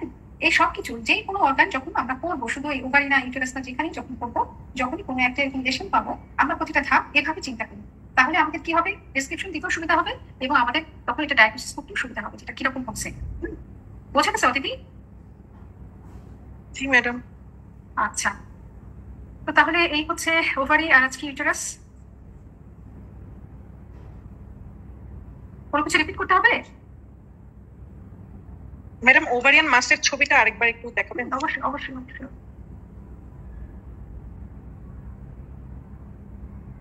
আচ্ছা, ওভারি ম্যাস যখন আপনি পাবেন, হ্যাঁ, যেমন এখানে যে ছবিটা দেওয়া হয়েছে এই যে এই পুরোটা জায়গা, এই ইকোজেনিসিটিটা দেখেন, এটা কিন্তু ভেতরটা কিন্তু হোমোজেনাস দেখাচ্ছে, তাই না? আপনি যা পাবেন, এটা কি ম্যাডাম জুম করে দেখানো? হ্যাঁ হ্যাঁ, বড় করে, হ্যাঁ। এটা ইকোজেনিসিটি আপনার আইসো ইকুইটি মতো আছে, অনেকগুলো সেপারেশন আসছে। এই যে সেপারেশন, এটা আপনি যখন রিয়েল টাইমে দেখবেন, এখানে কিন্তু আপনি হচ্ছে ওই যে মেজারমেন্ট নেবেন, সেপারেশনের সাইজ যদি দেখেন যে 2 মিলিমিটারের কম বুঝবেন যে তাহলে এটা ম্যালিগন্যান্সির চান্স কম। আচ্ছা, এখানে আমরা দেখেন একটু হচ্ছে হাইপোর দিকে যাচ্ছে, একটু সিস্টিকের মতো আছে এবং সেপারেশনও আছে। আচ্ছা, এখানেও আপনার সিস্টিক পোর্শন আছে, সলিড পোর্শনও আছে। সলিড পোর্শনটা আবার এখানে আমার 15 থ্রেডের মতো লাগছে, কনফিউজ হয়ে যেতে পারি আমি হেমোরেজিক সিস্টের সাথে। কনফিউশন হলে কি করবো, এখানে আমি রিয়েল টাইমে ডপলার দেবো, যদি দেখবো যে ভেতরে অনেক বেশি ব্লাড ফ্লো শো করে, তাহলে বুঝবো যে এটা ম্যাস, কারণ ম্যাস কি হয়, নিওভাস্কুলারাইজেশন কালার নিবেন, ম্যাস কালার নিবেন, হেমোরেজিক সিস্ট কালার নিবেন। হ্যাঁ, না এখানে দেখেন সিস্টিক পোর্শন আছে, এখানে সলিড পোর্শনটা অনেক বেশি হাইপার ইকুইক। এটা যখন হিস্টোপ্যাথোলজি দেওয়া হবে দেখা যাবে যে এখানে অ্যাডিপোজ টিস্যু আছে, এই জন্য এটা হাইপার, ঠিক আছে, হাইপার। এই হচ্ছে আপনার ম্যাসের ফরেন পয়েন্ট। প্রথম ছবিটাতে তো ম্যাডাম অনেকটাই মাস, মানে পুরো ওভারিটাই তো সম্পূর্ণ মাস। হ্যাঁ হ্যাঁ, পুরোটাই হ্যাঁ হ্যাঁ, হাইপারিকুইক ছিল। একটাই হচ্ছে হ্যাঁ এরোতে, একটা হচ্ছে হাইপারিকুইক স্ট্রাকচার দেখাচ্ছে, আর একটা হচ্ছে সিস্টিক পোর্শনটা দেখাচ্ছে। আচ্ছা, তাহলে আমরা যদি একটু সামারাইজ করি সংক্ষেপে, যেহেতু তো আসলে অনলাইন ক্লাস হচ্ছে, রেকর্ডেড থাকবে।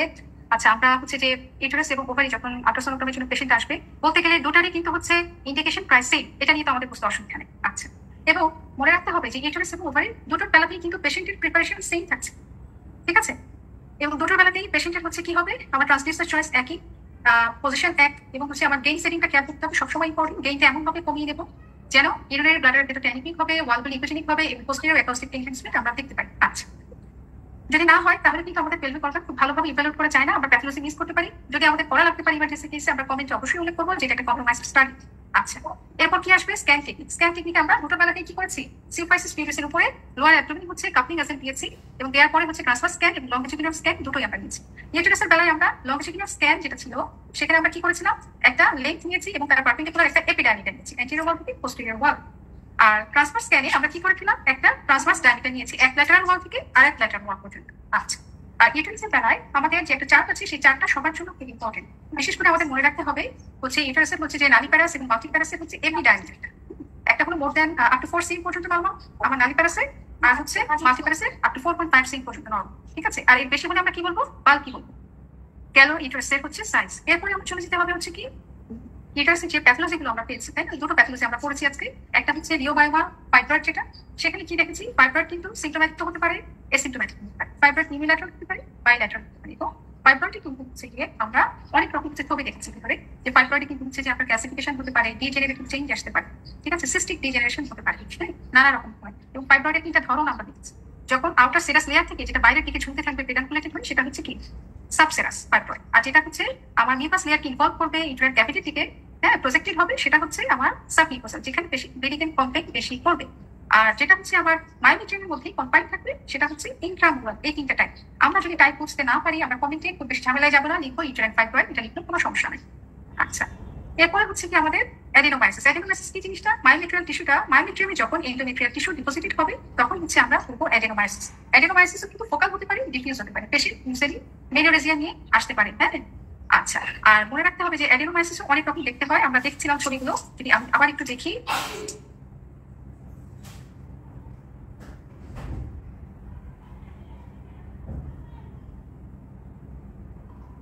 অ্যাডিনোমাইসিস অবশ্যই কি হবে, ইউটেরাসটা বাল্কি হয়ে যাবে, সাইজটা আমরা মাপতে রিয়েলটা আমি দেখবো, এবং হচ্ছে যে ইউটেরাসের ভেতরে মায়োমেট্রিয়ামটা ইনহোমোজেনাস হয়ে যাবে, একটা ডার্টি লুক দিচ্ছে, এবং এন্ডোমেট্রিয়াম এবং মায়োমেট্রিয়ামের জাংশনটা ওয়েল ডেলিনিয়েটেড না, ভালো বোঝা যায় না, সিস্টিক লেশন পেতে পারি।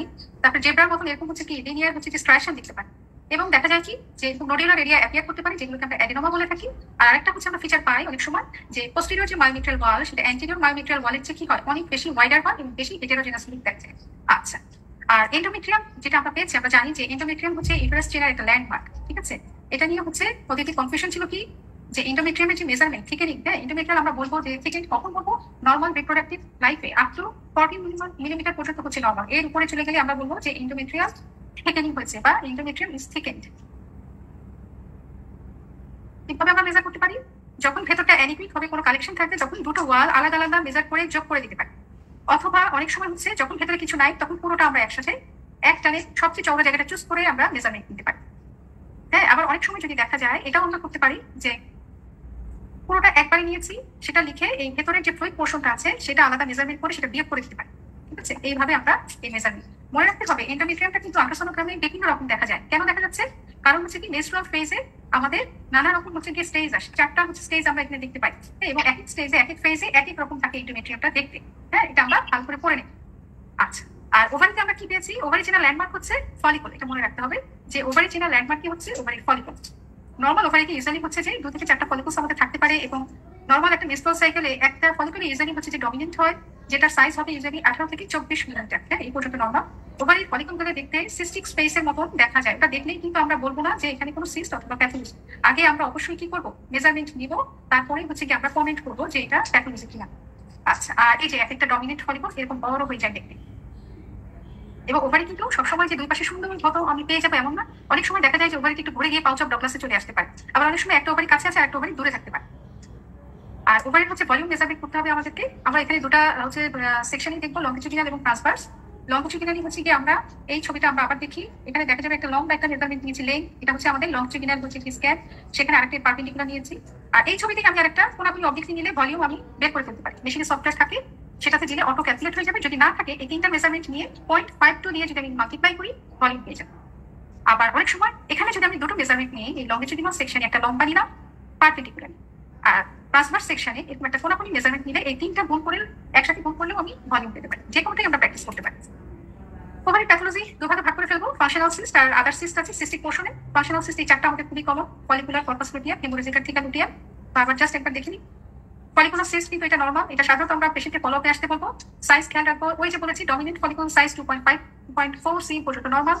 যখন 2.5 হবে এবং এটা থেকে আপ টু 3 cm পর্যন্ত কিন্তু যখন হবে, তখন আমরা কমেন্টে কিছু উল্লেখ করবো না যেটা কিন্তু প্যাথোলজি, জাস্ট ডিসক্রিপশনে লিখবো সিস্টের সাইজ এখন পেশেন্টকে 6 সপ্তাহ পর ফলো আপে আসতে। যখন দেখবো যে না 3 থেকে 5 সেন্টিমিটার, তখন আমি বলবো পেশেন্টকে ফলো আপে আসতে, এবং কমেন্টে উল্লেখ করে দেবো যে রাইট অথবা লেফট হচ্ছে সিম্পল ওভারিয়ান সিস্ট আমি লিখতে পারি। সেই সাথে হচ্ছে যখন দেখবো যে 5 এর উপরে চলে গেছে, তখন আমি তাকে ফলো আপে আসতে তো বলবো, সেই সাথে tumour marker advice. Corpus luteum cyst এটা আসলেই মনে রাখতে হবে, এটা অবশ্যই আমি প্রেগন্যান্সিতে পাবো, তো 8 থেকে 10 সপ্তাহ পর্যন্ত পাবে, পরে 16 থেকে 17 সপ্তাহে গিয়ে রিগ্রেস করতে থাকবে। তাই সাইজটা আমার প্রতিবার যখন স্ক্যানে আসবে, সাইজটা খুব ভালো করে মনিটর করতে হবে। কর্পাস লুটিয়াম সিস্ট খেয়াল করতে হবে যে এটা কিন্তু অনেক সময় হেমোরেজিকের দিকে টার্ন নিতে পারে। তাই এই পেশেন্ট আসলে একটা প্রেগনেন্ট উইমেন আমাকে খেয়াল করতে হবে ভেতরটা পুরোপুরি অ্যানিমিক আছে কিনা। আর সিস্টের ফিচার নর্মাল এজ ইউজুয়াল সিস্টের যে 3টা পয়েন্ট থাকে, সেই 3টা পয়েন্টই একই আছে। হেমোরেজিক সিস্টেম মানে কি হচ্ছে, পেশেন্ট সাডেনলি একটা পেইন কমপ্লেইন করবে অ্যাকিউট অনসেট, হ্যাঁ, এবং এটা অবশ্যই হচ্ছে কি পেশেন্ট পেইনের কথা বলবে এবং ডপলার দিলে কিন্তু ভেতরে কোনো ফ্লো শো করবে না, এটা মনে রাখতে হবে। বেশিরভাগ ক্ষেত্রে আমরা এই ছবিটা পাবো, বেশিরভাগ পেশেন্টের ফিব্রিং থ্রেড দেখতে পাবো, রেটিনার প্যাটার্ন, সিস্টিক পোর্শন অনেক সময় আমরা পাবো।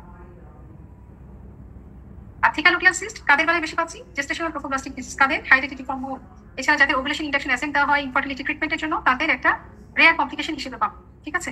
এছাড়া আমরা মাল্টিপল জেস্টেশন যাদের তাদেরও আমরা পেতে পারি ওভারিয়ান হাইপারস্টিমুলেশন সিনড্রোম।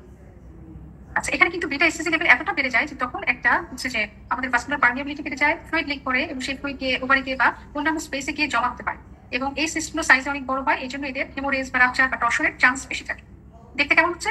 দুই পাশেই আমি ওভারিগুলো বড় বড় পাবো, এনলার্জড, এবং অনেকগুলো মাল্টিপল ডমিনেন্ট অথবা লার্জ ফলিকল পাবো যারা হানিকম অথবা কার্টুন অ্যাপিয়ারেন্সে সাজানো, এবং ডপলার দিলে কিন্তু ভেতরে কোনো কালার শো করবে না। পিসিওতে কি হচ্ছে? পিসিও মানে আমার স্টিল লেভেনথাল সিনড্রোম, চারটা আইটেম আছে এখানে, অলিগোমেনোরিয়া, ইনফার্টিলিটি, হার্সুটিজম, ওবেসিটি, এবং এটা অবশ্যই একটা এন্ডোক্রাইনোলজিক ডিসঅর্ডার যেখানে ক্রনিক ইনফেকশন হচ্ছে। পিসিও পেশেন্ট আসলে কি দেখবো? এখানে সেই একই বাইল্যাটারাল এনলার্জ ওভারি, দুই পাশের ওভারি এনলার্জ পাবো, অনেকগুলো মোর দেন 5 অথবা 18 number sub centimetric below 1 centimetre peripherally arranged follicles পাচ্ছে, peripherally arranged follicles as like as pearl string appearance, অথবা আপনার তসবিতে যেভাবে হচ্ছে কি আমাদের গুটিগুলো সাজানো থাকে ঠিক সেরকম আমরা দেখতে পাবো। মনে রাখতে হবে পিসিও আমরা চট করে কমেন্টে পিসিওডি বলে সরাসরি লিখে দেবো না, পেশেন্টকে অবশ্যই আমরা অ্যাডভাইস করবো ক্লিনিকো হরমোনাল কোরিলেশনের জন্য টু এক্সপ্লোর পিসিওডি, আমরা চট করে লিখবো না। চকলেট সিস্ট বা এন্ডোমেট্রিওমা এটা কি? যখন এন্ডোমেট্রিয়াল টিস্যু ইউটেরাইন ক্যাভিটির বাইরে গিয়ে ডিপোজিট হবে, কোথায়? সবচেয়ে কমন সাইট হলো ওভারি, সেটা হচ্ছে আমার এন্ডোমেট্রিওমা বা চকলেট সিস্ট অথবা এন্ডোমেট্রিওটিক সিস্ট।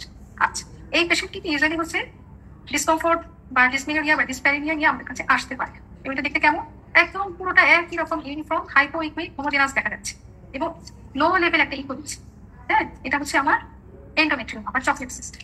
আর ওভারিয়ান ম্যাস বা টিউমার, এটা আমরা কি কি পেলে বুঝতে পারবো যেটা ম্যালিগন্যান্সির দিকে যাচ্ছে? যখন লেশনের সাইজ মোর দেন 5 cm, মাল্টিপল সেপ্টেশনস আসবে, থিক সেপ্টেশনস আসবে এবং সলিড কম্পোনেন্টটা বেশি পাবো, সেই সাথে প্যাপিলারি প্রজেকশন আর ডপলার দিলে ভাস্কুলারিটি শো করবে, সেপ্টেশনগুলো আমরা দেখতে পাচ্ছি, এগুলো মেজার করবো রিয়েল টাইমে। তো এই ছিল আজকে আমাদের ইউটেরাস এবং ওভারি ক্লাসটা একটু